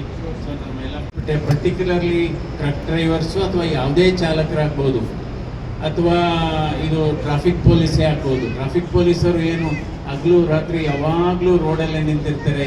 ಇವತ್ತು ವಾಯು ಮಾಲಿನ್ಯ ಅನ್ನೋದು ಬಹಳ ಜಾಸ್ತಿ ಆಗ್ತಾ ಇದೆ. ಇವತ್ತು ವಾಯು ಮಾಲಿನ್ಯ ಇತ್ತೀಚಿನ ನಾವು ಅಂದ್ಕೊಂಡಿರೋದು, ಸಾಮಾನ್ಯ ಜನರು ವಾಯು ಮಾಲಿನ್ಯದಿಂದ ಏನಾಗುತ್ತೆ ಅಂದರೆ ಶ್ವಾಸಕೋಶದ ಸಮಸ್ಯೆ ಬರುತ್ತೆ, ಅವ್ರಿಗೆ ಬ್ರಾಂಕೈಟಿಸ್ ಆಗ್ಬೋದು, ಲಂಗ್ ಇನ್ಫೆಕ್ಷನ್ ಆಗ್ಬೋದು. ಆದರೆ ಇವತ್ತು ವಾಯು ಮಾಲಿನ್ಯ ಹೃದಯಘಾತಕ್ಕೂ ಒಂದು ಕಾರಣ. ವಾಯು ಮಾಲಿನ್ಯದಿಂದ ಹೃದಯಘಾತ ಆಗ್ಬೋದು, ವಾಯು ಮಾಲಿನ್ಯದಿಂದ ಗರ್ಭಿಣಿಯರ ಮೇಲೆ ಕೂಡ ಅದರ ದುಷ್ಪರಿಣಾಮ ಬೀಳುತ್ತೆ. ವಾಯು ಮಾಲಿನ್ಯದಿಂದ ಗರ್ಭಿಣಿಯರಲ್ಲಿ ನಾವು ಏನು ಅಬಾರ್ಷನ್ನು, ಮಿಸ್ಕ್ಯಾರೇಜ್ ಅಂತೀವಿ, ಅದು ಆಗ್ಬೋದು. ಮತ್ತು ಹುಟ್ಟುವ ಮಕ್ಕಳ ವೇಟ್ ಕಡಿಮೆ ಇರುತ್ತೆ, ತೂಕ ಕಡಿಮೆ ಇರುತ್ತೆ. ಅಂದರೆ ಇವತ್ತು ವಾಯು ಮಾಲಿನ್ಯ ಕೇವಲ ಶ್ವಾಸಕೋಶಕ್ಕೆ ಮಾತ್ರ ತೊಂದರೆ ಕೊಡಲ್ಲ, ಹೃದಯಘಾತ ಆಗ್ಬೋದು. ಅದರಿಂದ ನಾವು ಇವೆಲ್ಲ ವಾಯು ಮಾಲಿನ್ಯ ಕೂಡ ಕಡಿಮೆ ಮಾಡಲಿಕ್ಕೆ, ಇವತ್ತು ವಾಯು ಮಾಲಿನ್ಯದ ದುಷ್ಪರಿಣಾಮ ಜಾಸ್ತಿ ಇವತ್ತು ಟ್ರಾಫಿಕ್ ಪೊಲೀಸ್ ಅವ್ರಿಗಿರುತ್ತೆ, ಜಾಸ್ತಿ ಡ್ರೈವರ್ಸ್ಗಳಿಗಿರುತ್ತೆ. ಯಾಕೆಂದರೆ ಆ ಇಂಜಿನಿಂದನೂ ಹೊಗೆ ಬರುತ್ತೆ, ಜೊತೆಗೆ ಸುತ್ತಮುತ್ತಲ ಇದು ವಾತಾವರಣದಲ್ಲೂ ಹೊಗೆ ಬರುತ್ತೆ. ಏರ್ ಪೊಲ್ಯೂಷನ್ನ ಇವತ್ತು ಹೊಸ ತಂಬಾಕು ಅಂತ ಇದ್ದೀವಿ ನಾವು, ಏರ್ ಪೊಲ್ಯೂಷನ್ನ ಹೊಸ ಧೂಮಪಾನ ಅಂತಿದ್ದೀವಿ. ಅದರಿಂದ ಈ ಹೊಸ ಧೂಮಪಾನ, ಯಾಕೆಂದರೆ ಆಮೇಲೆ ಆಲ್ಕೋಹಾಲ್ ಬಗ್ಗೆನೂ ಕೂಡ ನಾವು ಅವರಿಗೆ ಎಚ್ಚರಿಕೆಯನ್ನು ಕೊಡಬೇಕಾಗುತ್ತೆ. ಮೊಬೈಲ್ ಫೋನು ಮತ್ತು ಆಲ್ಕೋಹಾಲ್, ಇವತ್ತು ಮೊಬೈಲ್ ಫೋನ್ಗಳನ್ನ ಉಪಯೋಗಿಸೋದ್ರಿಂದ ಹೃದಯಾಘಾತ ಜಾಸ್ತಿ ಆಗುತ್ತೆ. ಆಲ್ಕೋಹಾಲ್ದು ಅಷ್ಟೇ. ಸೊ ಇಲ್ಲಿ ಬಂದಂಥ ಸಂದರ್ಭದಲ್ಲಿ ಒಂದು ಆಲ್ಕೋಹಾಲ್ ತಪಾಸಣೆನೂ ಇದಕ್ಕೆ ಆ್ಯಡ್ ಮಾಡೋದು ಬೆಟರ್ ಅಂತ. ವಿಶೇಷವಾಗಿ ಏನು ಹೇಳಕ್ಕೆ ಹೋಗೋದಿಲ್ಲ. ಡಾಕ್ಟರ್ ಸಾಹೇಬರು, ನಮ್ಮ ಮಾನ್ಯ ಪಾರ್ಲಿಮೆಂಟ್ ಸದಸ್ಯರಾದಂಥ ಮಂಜುನಾಥ್ ಸಾಹೇಬರು ಎಲ್ಲ ವಿವರವಾಗಿ ಹೇಳಿದ್ದಾರೆ ಏನೇನು ಆಗ್ತಾ ಇದ್ದಾರೆ. ಖಂಡಿತವಾಗಿ ಕೂಡ ನಾನು ಒಂದೇ ವಿಷಯ ಹೇಳಲಿಕ್ಕೆ ಬಯಸ್ತೀನಿ. ನಮ್ಮಲ್ಲಿ ಅದ್ಭುತ, ಅವರೇ ಒಂದು ಇನ್ಸಿಡೆಂಟ್ ಹೇಳಿದರು. 1988 ಅವರು 3 ಅಡಿ ಡಿಫರೆನ್ಸ್ ಅಲ್ಲಿ ಒಂದು ಅಪಘಾತ ಆಗೋದನ್ನು ನಿಲ್ಲಿಸಿದ್ದಾರೆ ಅಂತ. ಅಪಘಾತ ಏನಾದ್ರೂ ಆಗಿದ್ರೆ ಬಹುಶಃ ನಮಗೆ ಎಷ್ಟು ದೊಡ್ಡ ನಷ್ಟ ಆಗ್ತಾ ಇತ್ತು. ಜಯದೇವ್ ಅಂತ ಇನ್ಸ್ಟಿಟ್ಯೂಷನ್ ಕಟ್ಟಿ ಬೆಳೆಸಿದಂತಹ ಡಾಕ್ಟರ್ ಅವರು ಇವತ್ತು ನಮ್ಮ ಪಾರ್ಲಿಮೆಂಟ್ ಸದಸ್ಯರು, ಅವರ ಏನಾದ್ರೂ ಹೆಚ್ಚು ಕಡಿಮೆ ಆಗಿದ್ದಲ್ಲಿ ನಮ್ಗೆ ಎಷ್ಟು ನಷ್ಟ ಆಗ್ತಾ ಇತ್ತು, ಅದನ್ನು ನಾವು ಕನಸು ಮನಸ್ಸು ಎಣಿಸ್ಲಿಕ್ಕೆ ಆಗೋದಿಲ್ಲ. ಇವತ್ತು ನಿಮಗೆ ಗೊತ್ತಿದೆ, ನಮ್ಮಲ್ಲಿ ಪ್ರತಿಭಾವಂತ ನಟರಾದಂಥ ಶಂಕರ್ ನಾಗ್ ಆಕ್ಸಿಡೆಂಟ್ ಅಂತ ಸಿನಿಮಾ ಮಾಡಿಕೊಂಡ್ರು. ಶಂಕರ್ ನಾಗ್ ಕೂಡ ಅವರು ಇದೇ ಆಕ್ಸಿಡೆಂಟ್ ಅಲ್ಲಿ ಸತ್ತು ಹೋದ್ರು. ನಿಮಗೆ ಗೊತ್ತಿದೆ, ನಮ್ಮ ರಾಷ್ಟ್ರಪತಿ ಜೈಲ್ ಸಿಂಗ್, ಡಾಕ್ಟರ್ ಸರ್, ನಮ್ಮ ರಾಷ್ಟ್ರಪತಿ ಜೈಲ್ ಸಿಂಗ್ ಅವರು ಕೂಡ ಅಪಘಾತದಲ್ಲಿ ಸತ್ತು ಹೋದ್ರು. ಅದೇ ರೀತಿಯಲ್ಲಿ ನಮ್ಮ ಸಾರಿಗೆ ಮಂತ್ರಿ ಆಗಿದ್ರು, ಏನವ್ರ ಹೆಸರು, ಮುಂದೆ ಅವರು ಜಗದೀಶ್ ಟೈಟ್ಲರ್ ಅವರು, ಇಲ್ಲ ಸರ್, ರಾಜೇಶ್ ಪೈಲಟ್ ಅವರು ಕೂಡ ಅಪಘಾತದಲ್ಲಿ ಸತ್ತೋದ್ರು. ಸಾಹೇಬ್ರು ಹೇಳಿದ ರೀತಿಯಲ್ಲಿ ಎಷ್ಟೋ ಜನ ಯುವಕರು ಕೈ ಕಾಲು ಕಣ್ಣು ಕಿವಿ ಎಲ್ಲ ನಡೀತಾ ಇದ್ದಾರೆ. ಆ ನಿಟ್ಟಿನಲ್ಲಿ ಇವತ್ತು ಒಂದು ಒಳ್ಳೆ ಒಂದು ಕ್ಯಾಂಪ್ ನಡೀತಾ ಇದೆ. ನನ್ನ ಒಂದೇ ಒಂದು ರಿಕ್ವೆಸ್ಟ್ ಏನಪ್ಪಾ ಅಂತಂದ್ರೆ, ಯಾವುದೇ ಒಂದು ಸಂಸ್ಥೆ ಕಟ್ಟಿ ಬೆಳೆಸಬೇಕಿದ್ರೆ ನಾವು ಆರೋಗ್ಯ ಸಪಾನತೆ ದಿವಸ ಮಾಡಬೇಕು ಅಂತ ಹೇಳಿದ್ರೆ ಆ ಡೆಡಿಕೇಶನ್ ಬೇಕಾಗ್ತದೆ. 3 ವಿಷಯ ಬಹಳ ಇದಾಗ್ತದೆ. ದುಡಿಯುವ ಕೈ, ಯೋಚಿಸುವ ಮಿದುಳಿದ್ದ ಕೂಡಲೇ ಅದ್ರ ಜೊತೆಗೆ ಪ್ರೀತಿಸುವ ಹೃದಯ ಕೂಡ ಬೇಕು. ಅದು ಇದ್ದ ಕಾರಣ ಕೂಡಲೇ ಇವತ್ತು ಡಾಕ್ಟರ್ ಮಂಜುನಾಥ್ ಸಕ್ಸಸ್ ಆಗಿದೆ. ಆ ನಿಟ್ಟಿನಲ್ಲಿ ನಾನು ನಿಮ್ಮ ಹತ್ರ ಹೇಳ್ತೀನಿ, ಯಾವುದೇ ಕೆಲಸ ಮಾಡ್ತಾ ಇದ್ರೆ ನೀವು ಅದು ಕ್ಯಾಂಪ್ ಮಾಡ್ತಾ ಇದ್ದೀರಾ, ಮಾರ್ತ್ ನಿಮಗೆ ಗ್ರಾಂಟ್ಸ್ ಕೊಟ್ಟಿದೆ. ಆ ಗ್ರಾಂಟ್ಸ್ ಕೊಡ್ಲಿಕ್ಕೆ ನಮ್ಮ MP ಸಾಹೇಬರು ಎಲ್ಲರೂ ಕೂಡ ಸಹಾಯ ಮಾಡಿದ್ದಾರೆ. ನಿಮಗೆ ದೊಡ್ಡ ಜವಾಬ್ದಾರಿ ಇದೆ. ಅದನ್ನ ನಿಜವಾದ ರೀತಿಯಲ್ಲಿ ಸುಮ್ಮನೆ ತೋರಿಕೆಗೆ ಮಾಡೋದು ಬೇಡ. ನಾವು ಏನ್ ಮಾಡ್ತೀವಿ ಅದನ್ನ ಖಂಡಿತವಾಗಿಯೂ ನಿಜವಾದ ಜನ ಚಾಲಕರಿಗೆ ತಲುಪಬೇಕು. ಆ ನಿಟ್ಟಿನಲ್ಲಿ ನೀವು 8 ತಿಂಗಳು 6 ತಿಂಗಳು ಅಥವಾ 1 ವರ್ಷನೋ ಇದನ್ನ ಮಾಡಿ ಸಾಧ್ಯ ಆದಷ್ಟು ಜೀವನ ಉಳಿಸ್ಲಿಕ್ಕೆ ಮಾಡೋಣ. ಸಾಹೇಬ್ ಹೇಳಿದ್ದಾರೆ, ಮಾನಸಿಕ ಸಮತೋಲನ ಮತ್ತೆ ದೈಹಿಕ ಸಮತೋಲನ ಇದು ಇದ್ದಾಗ ಮಾತ್ರ ನಾವು ಹೇಗಪ್ಪ ನಾಡಿದ್ದು ಗಾಡಿ ಓಡಿಸೋಣ, ನಮ್ಮ ಮುಂದಿನ ಪೀಳಿಗೆಗೆ ಇದು ಯಾವ ತರ ಮಾರಕ ಆಗೋದು ಬೇಡ, ಮಕ್ಕಳನ್ನ ಹೋದ್ರೂ ಕೂಡ ನಾವಿಲ್ಲಿ ಧಾವಂತರು ಅಂತ ಸಮಾಜ ಸೃಷ್ಟಿ ಮಾಡೋದು ಬೇಡ. ಆ ನಿಟ್ಟಿನಲ್ಲಿ ಕ್ಯಾಂಪ್ ಸಕ್ಸಸ್ ಆಗಲಿ, ಖಂಡಿತವಾಗಿ ಸಕ್ಸಸ್ ಆಗಲಿ, ನಿಮ್ಮೆಲ್ಲರ ಸಹಕಾರ ಇರಲಿ. ಈ ನಾಡಿನ ಹಾಗೂ ಈ ದೇಶದ ಅನೇಕ ಜನರ ಜೀವನ ಉಳಿಸಿದಂತ ಮಂಜುನಾಥ್ ಸರ್ ಜೊತೆ ಇಷ್ಟೊತ್ತು ನಾವು ಕಳೆದಿದ್ದೀವಿ ಅನ್ನೋದೇ ನಮ್ಮ ಜೀವನದ ಅತ್ಯಂತ ಭಾಗ್ಯ ಕ್ಷಣಗಳು. ಈ ಒಂದು ಕಾರ್ಯಕ್ರಮಕ್ಕೆ ಬಂದಿರ್ತಕ್ಕಂಥ ಮಂಜುನಾಥ್ ಸಾಹೇಬರು ನಮ್ಮೂರಿನವರು, ಅದಕ್ಕೆ ಖುಷಿ ಆಗ್ತದೆ ಇನ್ನೊಂದು ಸ್ವಲ್ಪ ಹೆಚ್ಚು. ಅವ್ರನ್ನ ನಾನು ಹೃತ್ಪೂರ್ವಕವಾಗಿ ಈ ಒಂದು ಕಾರ್ಯಕ್ರಮದಲ್ಲಿ ಹೊಂದಿಸ್ತಾ ಇದ್ದೀನಿ ಸರ್. ದೇವಣ್ಣವರು ಹಾಗೂ ನಮ್ಮ ಮುನ್ರಾಜ್ ಅವರು, ಮೇಡಮ್ ಅವರು ಎಲ್ಲರೂ ನಮ್ಗೆ ಆತ್ಮೀಯರೇ. ನಮ್ಮ ನಾಜೀರ್ ಅಹಮದ್ ಸಾಹೇಬರು ಯಾವುದೇ ಒಂದು ಕೆಲಸ ಇದ್ದರೂ ಅದನ್ನ ಅಚ್ಚುಕಟ್ಟಾಗಿ ನಮ್ಮ ಹತ್ರ ಮಾಡುವಂಥ ವ್ಯಕ್ತಿ ಅವರು ಸಹ ಬಂದಿದ್ದಾರೆ. ಹಾಗೂ ವೇದಿಕೆ ಮೇಲೆ ಇರ್ತಕ್ಕಂಥ ಎಲ್ಲ ಗಣ್ಯರೇ, ಮುಂದಿರ್ತಕ್ಕಂಥ ಎಲ್ಲ ಸಹೃದಯರೇ, ನಿಮಗೆಲ್ಲರಿಗೂ ಒಂದು ಕಾರ್ಯಕ್ರಮಕ್ಕೆ ಸ್ವಾಗತ. ಸಾಹೇಬ್ರು ಹೇಳ್ದಂಗೆ, ನಾವು ಮಂಜುನಾಥ್ ಸರ್ ಹೇಳ್ದಂಗೆ, ನಾವು ರಿಫ್ಲೆಕ್ಟಿವ್ ಟೇಪ್ಸ್ ಏನಿದೆ ಅದನ್ನ ಅಂಟಿಸೋ ಅಭಿಯಾನನ ಸಾಹೇಬ್ರು ಗಮನಕ್ಕೆ ತಂದು ಅದನ್ನ ನಾವು ಅಂದ್ಕೊಳ್ತೀವಿ ಅಂತ ಹೇಳ್ತೀನಿ. ಜೀವನದ ಮಹಾಭಾರತ ಗೆಲ್ಲಕ್ಕೆ ಚಾಲಕನ ಅವಶ್ಯಕತೆ ತುಂಬಾ ಇದೆ. ಹಾಗೆ ಮಹಾಭಾರತ ಯುದ್ಧನ ಗೆಲ್ಲಕ್ಕೆ ಶ್ರೀಕೃಷ್ಣ ಪರಮಾತ್ಮನೇ ಚಾಲಕ ಆಗಿದ್ದ. ಹಾಗಾಗಿ ಚಾಲಕರನ್ನ ಶ್ರೀಕೃಷ್ಣ ಪರಮಾತ್ಮ ಅಂತ ಹೇಳ್ಬೋದು ಈ ಜೀವನದ ಯುದ್ಧ ಗೆಲ್ಲಕ್ಕೆ. ಔಷಧಿಯಿಂದ ಹಿಡಿದು, ಆಹಾರದಿಂದ ಹಿಡಿದು, ಆಂಬ್ಯುಲೆನ್ಸ್ ಇಂದ ಹಿಡಿದು ಯಾವುದೇ ಒಂದು ಮೂವ್ಮೆಂಟ್ ಇರಬೇಕು, ದೇಶ ಪ್ರಗತಿಯ ಪಥದಲ್ಲಿ ಚಲನೆ ಮಾಡ್ಬೇಕಂತಂದ್ರೆ ಚಾಲಕನ ಅವಶ್ಯಕತೆ ತುಂಬಾ ಇದೆ. ಆ ಚಾಲಕ ಯಾವಾಗ ಸಂತೋಷವಾಗಿರ್ತಾನೋ ಅವನು ಕುಟುಂಬ ಸಂತೋಷವಾಗಿರ್ತದೆ. ಅವನು ಕುಟುಂಬ ಸಂತೋಷವಾಗಿದ್ರೆ ಅವನ ರಸ್ತೆಯಲ್ಲಿ ಚಾಲನೆ ಸರಿಯಾಗಿ ಮಾಡ್ತಾನೆ. ಅವನ ರಸ್ತೆಯಲ್ಲಿ ಚಾಲನೆ ಸರಿಯಾಗಿ ಮಾಡಿದ್ರೆ ಅನೇಕ ಜೀವಗಳು ಉಳಿತವೆ. ನಾವು ಪ್ರತಿ ಸಲ ಆಕ್ಸಿಡೆಂಟ್ ಆಗಿರೋ ವೆಹಿಕಲ್ ಇನ್ಸ್ಪೆಕ್ಷನ್ ಮಾಡಿದಾಗ ನಮ್ಗೆ ಅದು ನೋವು ಗೊತ್ತಾಗುತ್ತೆ. ಯಾರ ಮನೆಯಲ್ಲಿ ಆಕ್ಸಿಡೆಂಟ್ ಆಗಿದೆ, ಯಾರು ನಿಮಾನ್ಸ್ ಹಾಸ್ಪಿಟ್ಲು, ಯಾರು ಹೋಗ್ಬಿಟ್ಟಲ್ಲಿ ದೊಡ್ಡ ದೊಡ್ಡ ಹಾಸ್ಪಿಟಲ್ ಎಮರ್ಜೆನ್ಸಿ ವಾರ್ಡ್ ನಿಂತ್ಕೊಂಡು ಪರದಾಡ್ತಾರೆ, ಅವ್ರ ಪರಿಸ್ಥಿತಿ ನೋಡಿದಾಗ ಮಾತ್ರ ಇವತ್ತು ಏನು ಆಕ್ಸಿಡೆಂಟ್ ಸಿವಿಯಾರಿಟಿ ಅಂತ ಗೊತ್ತಾಗುತ್ತೆ. ನೀವು ಕೂತ್ಕೊಂಡು ಆಕ್ಸಿಡೆಂಟ್ ಹಂಗೆ ಹಿಂಗೆ ಅಂತ ಹೇಳೋದ್ರಿಂದ ಪ್ರಯೋಜನ ಇಲ್ಲ. ಆದ್ರೆ ಯಾರು ಅವ್ರ ಕುಟುಂಬದಲ್ಲಿ ಅವ್ರನ್ನ ಕಳ್ಕೊಂಡಿದಾರೋ ಅವ್ರಿಗೆ ಆಕ್ಸಿಡೆಂಟ್ ಇಂದು ಗೊತ್ತಾಗುತ್ತೆ. ಆಕ್ಸಿಡೆಂಟ್ ಆದರೆ ಏನಕ್ಕಾಗುತ್ತೆ? ಹ್ಯೂಮನ್ ಎರರ್ಸ್ ಜಾಸ್ತಿ. 97% of the accidents are happening due to human errors sir. Human error ಏನಂತಂದ್ರೆ ಮದ್ಯಪಾನ ಮಾಡೋದು, ವಾಹನ ಓಡಿಸುವಾಗ ತಂಬಾಕು ಇತ್ಯಾದಿಗಳನ್ನ, ನಶೆಯಲ್ಲಿ ಪದಾರ್ಥಗಳನ್ನ ಬಳಸೋದು, ಅತಿಯಾದ ಅವ್ರು ಸ್ಟ್ರೈನ್ ಮಾಡ್ಕೊಳ್ತಾರೆ. ಯಾಕೆಂತಂದ್ರೆ ಅರ್ಜೆಂಟ್ ಮಾಲ್ ಇದು ಹಸಿ ಮಾಲು, ಇವಾಗ ಬೇಗ ನಾನು ಗುಜರಾತಿಗೆ ತಲುಪಿಸ್ಬೇಕು, ಬಾಂಬೆಗೆ ತಲುಪಿಸ್ಬೇಕು ಅಂತೇಳಿ ಸಿಕ್ಕಾಪಟ್ಟೆ ಸ್ಪೀಡಾಗಿ ಹೋಗೋದು, ರೋಡ್ ಮತ್ತೆ ಲೋಡ್ ಕಂಡೀಷನ್ ಅಬ್ಸರ್ವ್ ಮಾಡದಲ್ಲೇ ಇರೋದು, ಮಳೆ ಕಂಡೀಷನ್ ಅಲ್ಲಿ ನೋಡ್ದಲ್ಲೇ ಇರೋದು, ವಾಹನ ಸುಸ್ಥಿತಿ ಇಟ್ಕೊಳ್ಳೋದು, ಇವೆಲ್ಲ ಕಾರಣ ಆಗುತ್ತೆ. ಇವೆಲ್ಲ ಕಾರಣ ಆಗಿ ಹ್ಯೂಮನ್ ಏರಿಯಾದಿಂದ ಮ್ಯಾಕ್ಸಿಮಮ್ ಆಕ್ಸಿಡೆಂಟ್ ಆಗ್ತಾ ಇದೆ. ಭಾರತ ದೇಶದಲ್ಲಿ 145 ಕೋಟಿ ಜನಸಂಖ್ಯೆಯಲ್ಲಿ ಅವತ್ತಿಂದ ಇವತ್ತವರೆಗೂ, ಸ್ವಾತಂತ್ರ್ಯ ಹೋರಾಟದಿಂದ ಹಿಡಿದು ಇವತ್ತವರೆಗೂ 1,47,000 ಜನ ಪೂರ್ತಿ ದೇಶಕ್ಕೋಸ್ಕರ, ಭಾಷೆಗೋಸ್ಕರ, ನೆಲಕ್ಕೋಸ್ಕರ, ಜಲಕ್ಕೋಸ್ಕರ ಸಾಯಲಿಲ್ಲ ಸ್ನೇಹಿತರೆ.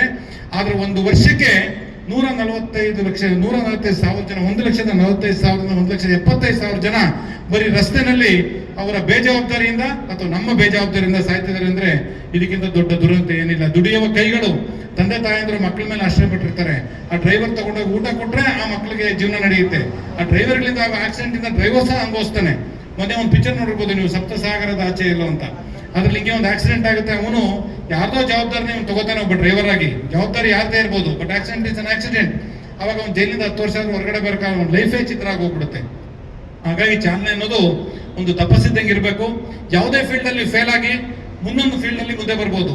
ಯಾರಾದ್ರೂ ನಾನು ಇವತ್ತು ನಾಳೆ ನಾನು ಮುಂದಿನ 6 ತಿಂಗಳಲ್ಲಿ ನಾನು ರಿಟೈರ್ಡ್ ಆದ್ರೆ ಬೇರೆ ಯಾವ್ದಾದ್ರು ಉದ್ಯೋಗ ಮಾಡ್ಕೋಬಹುದು. ಆದ್ರೆ ನಾನೇ ಇಲ್ದರೆ ಇದ್ರೆ ಏನ್ ಮಾಡೋದು? ನಮ್ಮ ಕುಟುಂಬಕ್ಕೆ ಏನು ಉತ್ತರ ಹೇಳೋದು? ಈ ಪ್ರಪಂಚದಲ್ಲಿ ನಾವೇನೂ ಅಲ್ಲ. ಈ ಪ್ರಪಂಚಕ್ಕೆ ನಾವ್ ಯಾರು? In this universe we are nothing. ಆದ್ರೆ ನಮ್ಮ ಕುಟುಂಬಕ್ಕೆ ನಾವೇ ಪ್ರಪಂಚ. ನಾವೇ ನಮ್ಮ ಕುಟುಂಬಕ್ಕೆ ಪ್ರಪಂಚ ಆಗಿರೋದ್ರಿಂದ ನಮ್ಮ ಕುಟುಂಬದ ಕಣ್ಣುಗಳನ್ನ ನಾವೇ ಕೀಳ್ಬಾರ್ದು. ಚಾಲಕರಿಗೆ ಆದಷ್ಟು ಅವೇರ್ನೆಸ್ ನಾವು ಪ್ರತಿ ವರ್ಷ ನಾವು ಶಾಲಾ ಕಾಲೇಜುಗಳಿಗೆ ಹೋಗ್ತೀವಿ, ಎಲ್ಲ ಕಡೆನೂ ಹೋಗ್ತೀವಿ. ನಾವು ಹೋಗ್ಬಿಟ್ಟು ಎಲ್ಲರಿಗೂ ನಾವು ಅದರ ಬಗ್ಗೆ ಅರಿವನ್ನು ಮೂಡಿಸ್ತೀವಿ. ಯಾಕೆಂತಂದ್ರೆ ಇಂದಿನ ಮಕ್ಕಳೇ ಮುಂದಿನ ಪ್ರಜೆಗಳು. ಈ ನಿಟ್ಟಿನಲ್ಲಿ ನಾವು ರಸ್ತೆ ಸುರಕ್ಷತಾ ಮಾಸಾಚರಣೆಯನ್ನು ಜನವರಿನಲ್ಲಿ ಮಾಡ್ತೀವಿ. ನವೆಂಬರ್ನಲ್ಲಿ ವಾಯುಮಾಲಿನ್ಯ ನಿಯಂತ್ರಣ ಮಾಸ ಮಾಡ್ತೀವಿ.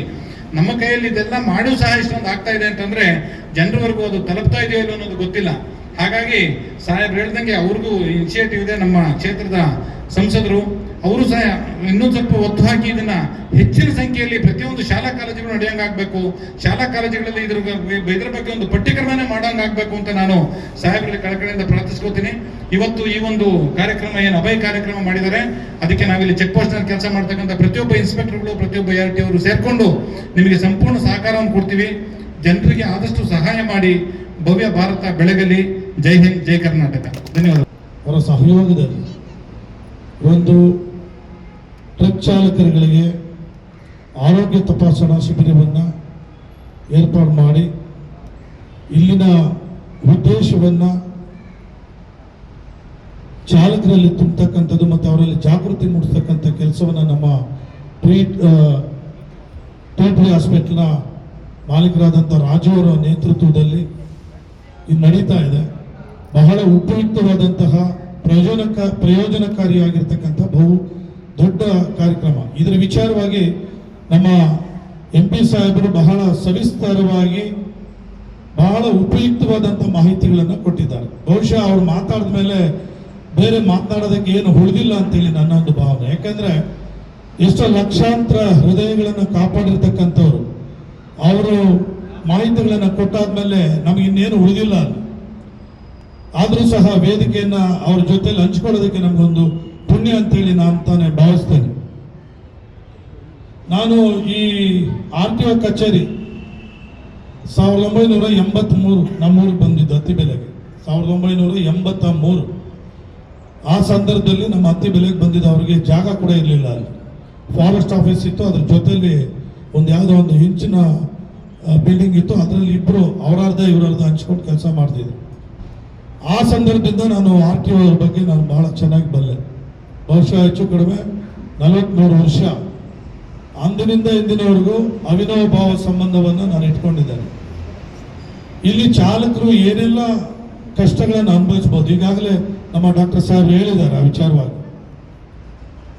ಅವರ ಕಷ್ಟ ನಷ್ಟಗಳು ಏನೇ ಇದ್ರೂ ಕೂಡ, ಕುಟುಂಬದ ಕಷ್ಟಗಳು ಏನೇ ಇದ್ರೂ ಕೂಡ ಅವ್ರು ತೆಗೆದುಕೊಂಡಿರ್ತಕ್ಕಂಥ ಕೆಲಸವನ್ನ ಪರಿಪೂರ್ಣವಾಗಿ ಮಾಡಿ ಮುಗಿಸೋದಕ್ಕೆ ಕಾಶ್ಮೀರದಿಂದ ಕನ್ಯಾಕುಮಾರಿವರೆಗೂ ರಾತ್ರಿ ಹಗಲು ಅನ್ನದೇ ಕೆಲಸವನ್ನ ಮಾಡ್ತಕ್ಕಂತಹ ಏಕೈಕ ಒಂದು ಇಲಾಖೆ ಅಂದ್ರೆ ಅದು ಚಾಲಕರ ಇಲಾಖೆ ಅಂತೇಳಿ ನಾನು ಹೇಳಲಿಕ್ಕೆ ಬಯಸ್ತೇನೆ. ಯಾಕಂದ್ರೆ ಮನೆ ಮಠ ಹೆಂಡತಿ ಮಕ್ಕಳನ್ನ ಬಿಟ್ಟು ಒಂದು ಮೂಲೆಯಿಂದ ಇನ್ನೊಂದು ಮೂಲೆಗೆ ಹೋಗ್ಬೇಕಂತ ಹೇಳಿದ್ರೆ ಅವ್ರಿಗೆ ಮಾನಸಿಕ ಸಮತೋಲನ ಹೆಚ್ಚಿರ್ಬೇಕು ಅನ್ನೋದು ಬಹಳ ಮುಖ್ಯ. ನಿದ್ದೆ ಇರೋದಿಲ್ಲ, ಹೊಟ್ಟೆಗೆ ಆಹಾರ ಇರೋದಿಲ್ಲ, ಮಾಲೀಕ ಸರಿಯಾಗಿ ದುಡ್ಡು ಕೊಡೋದಿಲ್ಲ. ಅವ್ರು ಎಷ್ಟೋ ಕಡೆ ಸಾಲ ಮಾಡಿಕೊಂಡು ಅವ್ರು ತೆಗೆದುಕೊಂಡಿರ್ತಕ್ಕಂಥ ಲೋಡನ್ನ ನಿಗದಿ ಮಾಡಿರ್ತಕ್ಕಂಥ ಜಾಗಕ್ಕೆ ತಲುಪತಕ್ಕಂಥ ಕೆಲಸವನ್ನ ಮಾಡ್ಬೇಕಂತ ಹೇಳಿದ್ರೆ ಎಷ್ಟು ಕಿಲೋಮೀಟರ್, ಸಾವಿರಾರು ಕಿಲೋಮೀಟರ್ ಚಾಲನೆಯನ್ನ ಮಾಡ್ತಕ್ಕಂಥವ್ರಿಗೆ ಮಾನಸಿಕವಾಗಿ ಮತ್ತು ದೈಹಿಕವಾಗಿ ಅವರೆಷ್ಟು ಸದೃಢವಾಗಿರ್ಬೇಕು ಅನ್ನೋದು ಬಹಳ ಮುಖ್ಯ ಆಗ್ತದೆ. ಹಾಗಾಗಿ ಇವತ್ತು ನಮ್ಮ ಸಾರಿಗೆ ಇಲಾಖೆ ಮತ್ತು ರಸ್ತೆ ಅಭಿವೃದ್ಧಿ ಪ್ರಾಧಿಕಾರ ಮತ್ತೆ ಟ್ರೀಟ್ ಕಂಪನಿಯವರು, ಟ್ರೀಟ್ ಆಸ್ಪತ್ರೆಯವರು ಮಾಡ್ತಾ ಇರ್ತಕ್ಕಂಥದ್ದು ಬಹಳ ಮುಖ್ಯವಾಗಿರ್ತಕ್ಕಂಥದ್ದು. ಅದೇ ರೀತಿ ಒಂದಷ್ಟು ಜನ ಕುಡಿದು ಚಾಲನೆ ಮಾಡ್ತಕ್ಕಂಥವ್ರು ಈಗಾಗಲೇ ನಾವು ಸುಮಾರು ನೋಡಿದ್ದೇವೆ. ಈ ಶಾಲಾ ವಾಹನಗಳನ್ನ ಚಲಾಯಿಸ್ತಕ್ಕಂಥ ವಾಹನಗಳ ಹಿಂದೆ ವಿದ್ಯಾರ್ಥಿಗಳಿದ್ದಾರೆ ಎಚ್ಚರಿಕೆ ಅಂತೇಳಿ ಹಿಂದೆ ಹಾಕಿರ್ತಾರೆ. ಹಿಂದೆ ಬರೋ ನೋಡ್ಕೊಂಡು ಹೋಗ್ಲಿ ಅಂತ ನಾನು ನಮ್ಮ ನಾಸಿರ್ ಸರ್ ಅಲ್ಲಿ ಮನವಿ ಮಾಡ್ತೇನೆ. ಆ ಸಾಲಗಳನ್ನ ಡ್ರೈವರ್ ಮುಂದೆ ಹಾಕ್ಬೇಕು, ಡ್ರೈವರ್ ಕಾಣಿಸ್ಬೇಕು. ಅದು ವಿದ್ಯಾರ್ಥಿಗಳನ್ನ ಹೊತ್ಕೊಂಡು ಹೋಗ್ತಾ ಇದ್ರೆ ಸರಿಯಾಗಿ ಚಾಲನೆ ಮಾಡಿ ಅಂತ. ಯಾಕಂದ್ರೆ ಎಷ್ಟೋ ಜನ ನಾನು ನೋಡ್ತಾ ಇರ್ತೇನೆ, ಎಷ್ಟೋ ಜನ ತುಂಬಿದ ವಾಹನದಲ್ಲಿ ವಿದ್ಯಾರ್ಥಿಗಳಿರ್ತಾರೆ, ಮೊಬೈಲ್ ಅಲ್ಲಿ ಮಾತಾಡ್ಕೊಂಡು ಹೋಗ್ತಾ ಇರ್ತಾರೆ. ಆ ಕಡೆ ಈ ಕಡೆ ನೋಡೋದಿಲ್ಲ, ವೇಗವಾಗಿ ವಾಹನವನ್ನು ಚಲಾಯಿಸ್ತಾ ಇರ್ತಾರೆ. ಈ ರೀತಿಯಾದಂಥ ಪರಿಣಾಮ ಸುಮಾರು ಕಡೆ ಇಡೀ ರಾಜ್ಯದಲ್ಲಿ, ದೇಶದಲ್ಲಿ ಅನೇಕ ಅಪಘಾತಗಳುಂಟಾಗಿ ಸಾವು ನೋವುಗಳನ್ನು ನಾವು ನೋಡಿದ್ದೇವೆ. ಹಾಗಾಗಿ ಚಾಲಕರ ಗಮನ ವಾಹನದ ಮೇಲೆ, ವಾಹನದಲ್ಲಿರ್ತಕ್ಕಂಥ ವಿದ್ಯಾರ್ಥಿಗಳ ಮೇಲೆ ಇರ್ಬೇಕಂತ ಹೇಳಿದ್ರೆ ವಾಹನದ ಚಾಲಕರ ಮುಂದೆನೆ ವಿದ್ಯಾರ್ಥಿಗಳನ್ನು ಕೊಂಡೊಯ್ತಾ ಇದ್ರೆ ಜಾಗೃತೆ ಅಂತ ಹೇಳ್ಬಿಟ್ಟು ಅವ್ರಿಗೆ ಹೇಳ್ಬೇಕು. ಆ ಸಾಲುಗಳನ್ನು ದಯವಿಟ್ಟು ಹಾಕ್ಸಿ ಸರ್. ಈಗಾಗಲೇ ನಮ್ಮ ಸರ್ ಅನೇಕ ವಿಚಾರಗಳನ್ನು ಹೇಳಿದ್ದಾರೆ. ಮತ್ತೊಮ್ಮೆ ನಿಮ್ಮ ಜೊತೆ ಯಾವತ್ತೂ ಕೂಡ ಕನ್ನಡ ಜಾಗೃತಿ ವೇದಿಕೆ ಇರ್ತದೆ. ನೀವು ತೆಗೆದುಕೊಳ್ತಕ್ಕಂಥ ಯಾವುದೇ ಕಾರ್ಯಕ್ರಮದಲ್ಲಿ, ಸಾಮಾಜಿಕ ಕಾರ್ಯಕ್ರಮಗಳಲ್ಲಿ ನಾವು ಯಾವತ್ತೂ ಕೂಡ ಭಾಗವಹಿಸ್ತೇವೆ, ನಿಮ್ಮ ಜೊತೆಲಿ ಇರ್ತೇವೆ ಅಂತೇಳಿ ಹೇಳ್ತಾ, ಈ ಸಂದರ್ಭದಲ್ಲಿ ನಮ್ಮ ರಾಜ್ಯ ಅವರು ಬಹಳ ಆಸಕ್ತಿ ವಹಿಸಿ ಈ ಕಾರ್ಯಕ್ರಮವನ್ನು ಮಾಡಬೇಕು ಅಂತೇಳಿ ಎಲ್ಲರನ್ನ ಕರೆಸಿ ಇಡೀ ಅತ್ತಿಬೆಲೆ ಸುತ್ತಮುತ್ತ ಇರತಕ್ಕಂತಹ ಎಲ್ಲ ಪಕ್ಷದ ಮುಖಂಡರುಗಳನ್ನ ಮತ್ತು ಸಂಘಟನೆ ಮುಖಂಡರುಗಳನ್ನ ಕರೆಸಬೇಕು ಅಂತೇಳಿ ಎಲ್ಲರನ್ನು ಕರೆಸಿ ಅವರ ಸಮ್ಮುಖದಲ್ಲಿ ಈ ಒಂದು ಜಾಗೃತಿ ಕೆಲಸವನ್ನ ಮಾಡಬೇಕು. ಮತ್ತೆ ಚಾಲಕರಿಗೆ ಉಪಯುಕ್ತವಾಗತಕ್ಕಂಥ ವಿಚಾರಗಳನ್ನ ಅವ್ರಿಗೆ ಹೇಳ್ಬೇಕು, ತಿಳಿಸ್ಕೊಡ್ಬೇಕು ಅಂತೇಳಿ ಬಹಳ ಕಷ್ಟಪಟ್ಟು ಮಾಡ್ತಾ ಇದ್ದಾರೆ. ನಿಮ್ಮ ಪ್ರಯತ್ನ ಸಫಲ ಆಗಲಿ. ನಿಮ್ಮ ಜೊತೆ ನಾವೆಲ್ಲರೂ ಯಾವಾಗಲೂ ಇರ್ತೇವೆ ಅಂತೇಳಿ ಹೇಳ್ತಾ, ಕನ್ನಡ ಜಾಗೃತಿ ವೇದಿಕೆ ಕಳೆದ 35 ವರ್ಷಗಳಿಂದ ಇಂತಹದ್ದೇ ಕೆಲಸಗಳನ್ನ ಮಾಡ್ಕೊಳ್ತಾ ಬರ್ತಾ ಇದ್ದೀವಿ. ಹಾಗಾಗಿ ಇನ್ನು ಮುಂದೆ ಸಹ ನಿಮ್ಮ ಜೊತೆಯಲ್ಲಿ ಇರ್ತೇವೆ ಅಂತೇಳಿ ಹೇಳ್ತಾ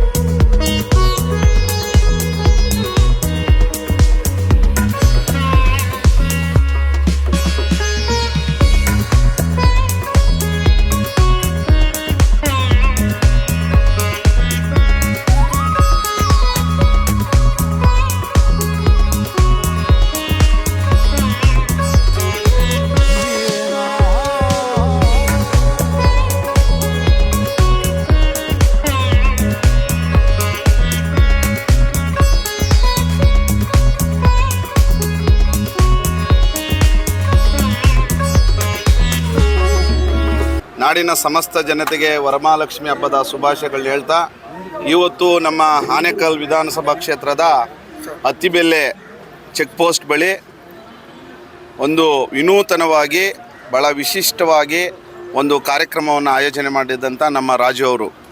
ಏನು ಕಾರ್ಯಕ್ರಮ ಅಂತ ಹೇಳಿದ್ರೆ, ಸುಮಾರು ಕ್ಯಾಂಪ್ಗಳು ನಡೀತದೆ, ನಾವು ನೋಡ್ತಾ ಇರ್ತೀವಿ, ಆರೋಗ್ಯ ಶಿಬಿರಗಳು, ಬೃಹತ್ ಶಿಬಿರಗಳು ನಡೀತಾ ಇರ್ತದೆ. ಒಟ್ಟು ಇದೊಂದು ವಿಶೇಷ ಏನಂತ ಹೇಳಿದ್ರೆ, ಡ್ರೈವರ್ಸ್ಗೆ, ಹೈವೇಯಿಂದ ಬರ್ತಕ್ಕಂಥ ಪ್ರತಿಯೊಬ್ಬ ಡ್ರೈವರ್ಸ್ಗೆ ಅವ್ರಿಗೆ ಒಂದು ಹೆಲ್ತ್ ಕ್ಯಾಂಪನ್ನು ಮಾಡುವ ಮುಖಾಂತರ ಭಾಳ ಒಳ್ಳೆ ಏನು ಒಂದು ಅರ್ಥಪೂರ್ಣವಾದಂಥ ಕಾರ್ಯಕ್ರಮವನ್ನು ಆಯೋಜನೆ ಮಾಡಿದಂಥ ನಮ್ಮ ಏನು ಅಭಯ ಸಾರಥಿ ಟಿ ಟ್ರೀ ಫೌಂಡೇಶನ್ನಿಂದ ಭಾಳ ಉತ್ತಮವಾದಂಥ ಕಾರ್ಯವನ್ನು ಮಾಡ್ತಾಯಿದ್ದಾರೆ.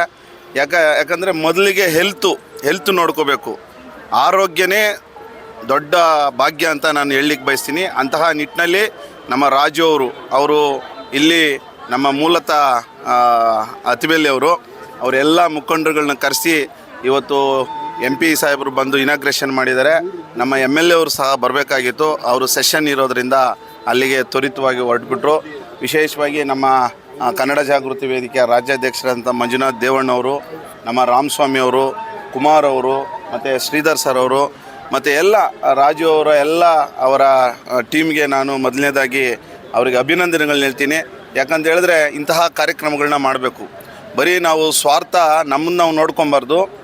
ಅನೇಕ ಬಡವರು ಇರ್ತಾರೆ, ಅನೇಕ ಬಡವರಿಗೆ ಒಂದು ಹೆಲ್ತ್ ಚೆಕ್ ಕೊಟ್ಟಿದೆ ಆದರೆ ಅವರ ಕಣ್ಣಿನ ಚಿಕಿತ್ಸೆ ಆಗಿರ್ಬೋದು, ಮತ್ತು BP, ಮತ್ತು ಅವರಿಗೆ ರಕ್ತ ಪರೀಕ್ಷೆ ಮಾಡೋಂಥದ್ದು, ಅನೇಕ ಆರೋಗ್ಯದ ಶಿಬಿರವನ್ನು ಮಾಡ್ತಾಯಿದ್ದಾರೆ.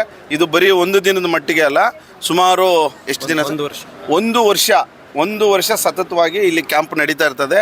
ಬರುವಂಥ ಎಲ್ಲ ಡ್ರೈವರ್ಸ್ಗಳಿಗೆ ಮತ್ತು ಅವ್ರ ಜೊತೆಯಲ್ಲಿ ಇರ್ತಕ್ಕಂಥ ಅಸಿಸ್ಟೆಂಟ್ ಡ್ರೈವರ್ಗಳಿಗೂ ಕೂಡ ಒಂದು ಕ್ಯಾಂಪನ್ನ ಆಯೋಜನೆ ಮಾಡಿದರೆ, ಇದನ್ನು ಸರ್ವರು ಎಲ್ಲ ನಮ್ಮ ಡ್ರೈವರ್ಸ್ಗಳು ಉಪಯೋಗ ಮಾಡ್ಕೊಳ್ಳಿ ಅಂತ ಈ ಸಂದರ್ಭದಲ್ಲಿ ಹೇಳ್ತಾ, ಈ ಕಾರ್ಯಕ್ರಮವನ್ನು ಆಯೋಜನೆ ಮಾಡಿದಂಥ ಅಭಯ ಸಾರಥಿ ಮತ್ತು ಟ್ರೀ ಫೌಂಡೇಶನ್ ಅವರಿಗೆ, ಆಸ್ಪತ್ರೆಗೆ, ನಮ್ಮೆಲ್ಲ ಆನೇಕಲ್ ಸಮಸ್ತ ಜನತೆ ಪರವಾಗಿ ಅವರಿಗೆ ಅಭಿನಂದನೆಗಳು ಹೇಳಲಿಕ್ಕೆ ಬಯಸ್ತಾ ಇದ್ದೀನಿ. ಭಾಳ ಉತ್ತಮವಾದ ಕಾರ್ಯ, ಇದು ಯಶಸ್ವಿ ಆಗಲಿ ಅಂತ ಈ ಸಂದರ್ಭದಲ್ಲಿ ನಾನು ಶುಭವನ್ನು ಕೊಡ್ತಾ ಇದ್ದೀನಿ. ಈ ಅಭಯ ಸಾರಥಿ ಮೆಡಿಕಲ್ ಕ್ಯಾಂಪ್, ಹೆಲ್ತ್ ಕ್ಯಾಂಪ್ ಅನ್ನೋದು ಎಸ್ಪೆಷಲಿ ಡ್ರೈವರ್ಸ್ಗಾಗಿ, ಟ್ರಕ್ ಡ್ರೈವರ್ಸ್ಗಾಗಿ, ಯಾರು ಹೈವೇಲಾಗಲಿ ಇಲ್ಲಾಂದರೆ ಬಾರ್ಡರ್ಸಲ್ಲಿ ಹೆವಿ ಮೂಮೆಂಟಲ್ಲಿ ಇರ್ತಾರೆ, ಅವರಿಗೆ ತಪಾಸಣೆಯನ್ನು ಉಚಿತವಾಗಿ ministry of road transport and highway ಅವ್ರ ಕಡೆಯಿಂದ, ಅಲ್ಲಿಂದ ಫೋರ್ಸೈಟ್ ಫೌಂಡೇಶನ್ ಸಪೋರ್ಟಿಂದ ಇಂಪ್ಲಿಮೆಂಟೇಷನ್ ಪಾರ್ಟ್ನರ್ಸ್ ಆಗಿ, ಸೊ ನಾವು ಇಲ್ಲಿ ಹೆಲ್ತ್ ಕ್ಯಾಂಪ್ ಪಾರ್ಟ್ನರ್ಸ್ ಆಗಿ TT ಹಾಸ್ಪಿಟಲ್ ಅವರು ಮತ್ತು ಫೌಂಡೇಶನ್ ಅವರು ಇಲ್ಲಿ ಅತ್ತಿಬೆಲೆಯಲ್ಲಿ RTO ಚೆಕ್ ಪೋಸ್ಟಲ್ಲಿ ಒಂದು 6 ತಿಂಗಳಿಗಾಗಿ ಇಲ್ಲಿ ಫ್ರೀ ಮೆಡಿಕಲ್ ಎಕ್ಸಾಮಿನೇಷನ್ಸ್ನ ಮಾಡ್ತಿರ್ತೀವಿ. ಮಾರ್ನಿಂಗ್ 6 ಗಂಟೆಯಿಂದ ಈವ್ನಿಂಗ್ 6 ಗಂಟೆವರೆಗೂ ಮೆಡಿಕಲ್ ಎಕ್ಸಾಮಿನೇಷನ್ ಫ್ರೀ ಆಗಿರುತ್ತೆ. ಅವರಿಗೆ ಎಲ್ಲ ರೀತಿಯಾದ ಫಿಸಿಕಲ್ ಎಕ್ಸಾಮಿನೇಷನ್ ಮತ್ತು ಐ ಚೆಕಪ್, ಅಲ್ಲಿಂದ ಇನ್ಶೂರೆನ್ಸ್, ಏನು ಗೌರ್ಮೆಂಟಿಂದ ಇನ್ಶೂರೆನ್ಸ್ ಸೌಲಭ್ಯ ಇದೆ, ಆ ಇನ್ಶೂರೆನ್ಸ್, ಮತ್ತು ವರ್ಕ್ಶಾಪಲ್ಲಿ ಅವರಿಗೆ ಯೋಗ ಮತ್ತು ಫಿಟ್ನೆಸ್ಸನ್ನು ಸ್ವಲ್ಪ ಹೇಳ್ಕೊಡ್ತೀವಿ. ಏಕೆಂದರೆ ಅವರೆಲ್ಲ ತುಂಬ ಗಂಟೆಗಟ್ಟಲೆ ಅವರು ಡ್ರೈವಿಂಗ್ ಮಾಡ್ತಿರ್ತಾರೆ. ಯಾವುದೇ ರೀತಿಯಾದಂಥ ಅವ್ರ ಪೋಸ್ಚರ್ಸ್ ಆಗಿರಲಿ, ಯಾವುದೇ ಅಂತ ಅವ್ರಿಗೆ ಜಾಯಿಂಟ್ಸ್ ಆಗಲಿ ನೋವಿದ್ದಾಗ ಅವರಿಗೆ ಯೋಗ ಅನ್ನೋದನ್ನು ಹೇಳ್ಕೊಡ್ತಾರೆ. ಇದಲ್ಲದೆ ಅವರಿಗೆ ಇನ್ಶೂರೆನ್ಸ್ ಇರುತ್ತೆ. So insurance, road safety insurance ಇರುತ್ತೆ, ಹೆಲ್ತ್ ಇನ್ಶೂರೆನ್ಸ್ ಇರುತ್ತೆ, ಅದರಿಂದ ಮತ್ತು ಡೆತ್ ಇನ್ಶೂರೆನ್ಸ್ ಇರುತ್ತೆ. ಸೊ ಇವೆಲ್ಲ ಒಂದು ಫ್ರೀ ಒಂದು ಸ್ಕೀಮನ್ನು ಮಾಡಿಕೊಡ್ತಿರ್ತಾರೆ. ಸೊ ಇದಕ್ಕೆ ನಾನು ಫೋರ್ಸೈಟ್ ಫೌಂಡೇಶನ್ಗೂ ಮತ್ತು IIT ಡೆಲ್ಲಿ ಮತ್ತು ministry of health and ministry of road safety and road transport and ಹೈವೇಸ್ಗೆ ನಾನು ಧನ್ಯವಾದಗಳನ್ನ ತಿಳಿಸ್ತೀನಿ. ಸೊ ಇಲ್ಲಿ ನಮ್ಮ ಫೋರ್ಸೈಟಿಂದ chief programme officer Matrushri madam ಮತ್ತು IIT ಇಂದ ಬಂದಿದ್ದಾರೆ. ಸೊ ಅವರು dedicated for the truck drivers, and it is meant to provide safety, road for safety and dignity for truck drivers. So this is very essential, and it hopes to cover the humans behind the wheel who are taking care of our economy through the logistics sector. They are the backbone of our economy. I think Abhay Sathi is playing a very vital role in bringing them all together. One of the key features is the vision correction that we have at the counter. In case a truck driver is found to have vision errors, they get the spectacles within 10 minutes inside the camp itself. So that's one of the very, very important factors to consider. But I think The program basically is supposed to look at a truck driver's perspective in a very holistic way. So what we are trying to bring in Abhay Sarathi program is what we assume or we believe through research and lots of reports that we have studied, that majorly their financial and their well-being, health is what is the most important part of their lifestyle.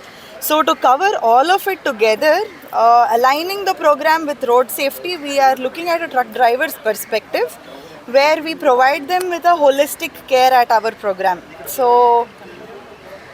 ಎಲ್ಲರಿಗೂ truck ಡ್ರೈವರ್ಸಿಗೆ ಹೆಚ್ಚಾಗಿ ಇದು ತುಂಬ ತಲುಪಬೇಕು ಮತ್ತು ಇನ್ನೂ ಹೆಚ್ಚಾಗಿ truck drivers ಇಲ್ಲಿ ಬಂದು ಪಾರ್ಟಿಸಿಪೇಟ್ ಮಾಡಬೇಕು. ಸೊ ದ್ಯಾಟ್ ನಮಗೆ ನಮ್ಮ ಡ್ರೈವರ್ಸ್ ಎಷ್ಟು ಇಂಪಾರ್ಟೆಂಟ್ ಭಾರತಕ್ಕೆ ಅಂತ ಹೇಳಿ ಪ್ರಪಂಚಕ್ಕೆ ಗೊತ್ತಾಗಬೇಕು. ಸೊ ಟ್ರಕ್ ಡ್ರೈವರ್ಸಿಗೆ ಬೇಕಾಗಿರೋ ರೆಸ್ಪೆಕ್ಟು, ವ್ಯಾಲ್ಯೂ ಅವ್ರಿಗೆ ಸಿಗಬೇಕು ಮತ್ತು ಟ್ರಕ್ ಡ್ರೈವರ್ಸಿಗೆ ಒಂದು ಒಳ್ಳೆ ಕ್ವಾಲಿಟಿ ಆಫ್ ಲೈಫ್ ಕೊಡಬೇಕಂತ ಈ ಎಂಟೈರ್ ಪ್ರೋಗ್ರಾಮ್ ಡಿಸೈನ್ ಆಗಿದೆ. So we are hoping for a big success and thank you so much. ರಾಷ್ಟ್ರೀಯ ಹೆದ್ದಾರಿ ಪ್ರಾಧಿಕಾರ ಮತ್ತು ಸಾರಿಗೆ ಇಲಾಖೆ ಮತ್ತು ಟ್ರೀಟ್ ಹೆಲ್ತ್ ಸಂಸ್ಥೆಯವರು ಸಂಯುಕ್ತ ಆಶ್ರಯದಲ್ಲಿ ರಾಷ್ಟ್ರೀಯ ಹೆದ್ದಾರಿನಲ್ಲಿ ಏನು ಟ್ರಕ್ಗಳ ಒಂದು ಚಾಲಕರಿಗೆ ಒಂದು ಆರೋಗ್ಯ ತಪಾಸಣಾ ಶಿಬಿರವನ್ನು ಏರ್ಪಾಡು ಮಾಡಿದ್ದಾರೆ.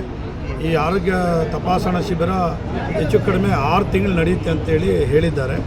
ಇದು 1 ವರ್ಷ ಬಹಳ ಉಪಯುಕ್ತವಾಗಿರ್ತಕ್ಕಂಥ ಒಂದು ಶಿಬಿರ ಅಂತ ಹೇಳೋಕ್ಕೆ ಬಯಸ್ತೇನೆ. ಏಕೆಂದರೆ ಕಾಶ್ಮೀರದಿಂದ ಕನ್ಯಾಕುಮಾರಿವರೆಗೂ ಚಾಲಕರಿಗೆ ಬಹಳ ಮಾನಸಿಕವಾಗಿ, ದೈಹಿಕವಾಗಿ ಅವರನ್ನು ನೋಡ್ಕೊಳ್ತಕ್ಕಂಥ ಜವಾಬ್ದಾರಿ ಸಮಾಜ ಮತ್ತು ಸರ್ಕಾರದ ಮೇಲಿದೆ. ಆ ಒಂದು ನಿಟ್ಟಿನಲ್ಲಿ ಯಾಕಂದರೆ ಒಬ್ಬ ಕನ್ಯಾಕುಮಾರಿಯಿಂದ ಕಾಶ್ಮೀರವರೆಗೂ ಒಬ್ಬ ಸುಮಾರು 4-5 ಸಾವಿರ ಕಿಲೋಮೀಟರ್ಗಳಷ್ಟು ಚಾಲನೆ ಮಾಡಬೇಕಂತ ಹೇಳಿದ್ರೆ ಅವನಿಗೆ ಮಾನಸಿಕ ಸಮತೋಲನ ಇರಬೇಕು. ಇಲ್ಲ ಅಂತ ಹೇಳಿದ್ರೆ ಅದಕ್ಕೋಸ್ಕರ ಅದಿಲ್ಲ ಅಂತ ಹೇಳಿದ್ರೆ ರಸ್ತೆಯಲ್ಲಿ ಅಪಘಾತಗಳಾಗತಕ್ಕಂಥ ಸಂದರ್ಭಗಳು ಅನೇಕಗಳಿದ್ದಾವೆ. ಹಾಗಾಗಿ ಅವ್ರಿಗೆ ಕಣ್ಣಿನ ಪರೀಕ್ಷೆ ಇರ್ಬೋದು, ಅಥವಾ ಹೃದಯ ಪರೀಕ್ಷೆ ಇರ್ಬೋದು, ಅಥವಾ ಕ್ಯಾನ್ಸರ್ ಪರೀಕ್ಷೆ ಇರ್ಬೋದು, ಅಥವಾ ಮಧುಮೇಹ ಪರೀಕ್ಷೆ ಇರ್ಬೋದು. ಈ ಎಲ್ಲದರನ್ನ ಪರೀಕ್ಷೆಯನ್ನು ಈ ಶಿಬಿರದಲ್ಲಿ ಮಾಡ್ತಕ್ಕಂಥದ್ದು. ಮತ್ತು ಅವರಿಗೆ ಅಪಘಾತ ಆದಂಥ ಸಂದರ್ಭದಲ್ಲಿ ಅವರಿಗೆ ಸಿಗಬೇಕಾದಂಥ ವಿಮೆ ಇರ್ಬೋದು, ಆ ವಿಮೆ ಇನ್ಶೂರೆನ್ಸ್, ಸೊ ಅವುಗಳ ಬಗ್ಗೆ ಎಲ್ಲವೂ ಕೂಡ ಮಾಹಿತಿಯನ್ನು ಕೊಡ್ತಕ್ಕಂಥದ್ದು. ಮತ್ತು ಕೇಂದ್ರ ಸರ್ಕಾರದ ಏನೆಲ್ಲ ಯೋಜನೆಗಳು ನಮ್ಮ ಚಾಲಕರಿಗೆ ತಲುಪಿಸಬೇಕು ಅದನ್ನೆಲ್ಲವನ್ನು ಕೂಡ ಈ ಒಂದು ಶಿಬಿರದಲ್ಲಿ ಕೊಡ್ತಕ್ಕಂಥ ಮಾಹಿತಿಗಳು ಬಹಳ ಮಹತ್ವವಾದದ್ದು. ಅದನ್ನು ನಮ್ಮ ರಾಜು ಅವರ ನೇತೃತ್ವದ ಟ್ರೀಟ್ ಸಂಸ್ಥೆ, ಹೆಲ್ತ್ ಸಂಸ್ಥೆ ಮಾಲೀಕರಾದಂಥ ರಾಜು ಮತ್ತು ರಸ್ತೆ ಸಾರಿಗೆ ಸಂಸ್ಥೆ ಮತ್ತು ರಾಷ್ಟ್ರೀಯ ಹೆದ್ದಾರಿ ಪ್ರಾಧಿಕಾರದವರು ಮಾಡ್ತಿದ್ದಾರೆ.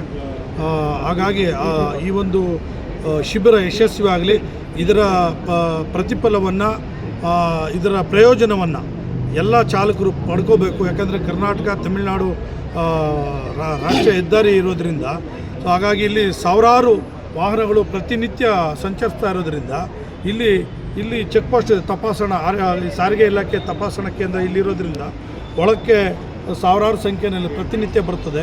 ಹಾಗಾಗಿ ಎಲ್ಲ ವಾಹನ ಚಾಲಕರು ತಪ್ಪದೆ ಈ ಒಂದು ಶಿಬಿರದಲ್ಲಿ ಪಾಲ್ಗೊಂಡು ಅವರ ಆರೋಗ್ಯವನ್ನು ಪರೀಕ್ಷೆ ಮಾಡ್ಕೋಬೇಕು ಅಂಥೇಳಿ, ಮತ್ತು ಆರೋಗ್ಯದಲ್ಲಿ ಏನಾದರೂ ಏರ್ಪೇರುಗಳಿದ್ದರೆ ಇಲ್ಲಿ ಸರಿಪಡಿಸ್ತಕ್ಕಂಥ ಕೆಲಸವನ್ನು ಇಲ್ಲಿನ ಟ್ರೀಟ್ ಸಂಸ್ಥೆಯವರು ಮಾಡ್ತಾರೆ. ಅದನ್ನು ಪ್ರಯೋಜನ ಪಡ್ಕೋಬೇಕು ಅಂತೇಳಿ ನಾನು ಹೇಳ್ತಾ, ಮತ್ತು ಈ ಒಂದು ಶಿಬಿರಕ್ಕೆ ಕನ್ನಡ ಜಾಗೃತಿ ವೇದಿಕೆ ಸಂಪೂರ್ಣವಾದಂತಹ ಸಹಕಾರವನ್ನು ಕೊಡ್ತದೆ ಅಂತೇಳಿ ನಾನು ಹೇಳಲಿಕ್ಕೆ ಬಯಸ್ತೇನೆ.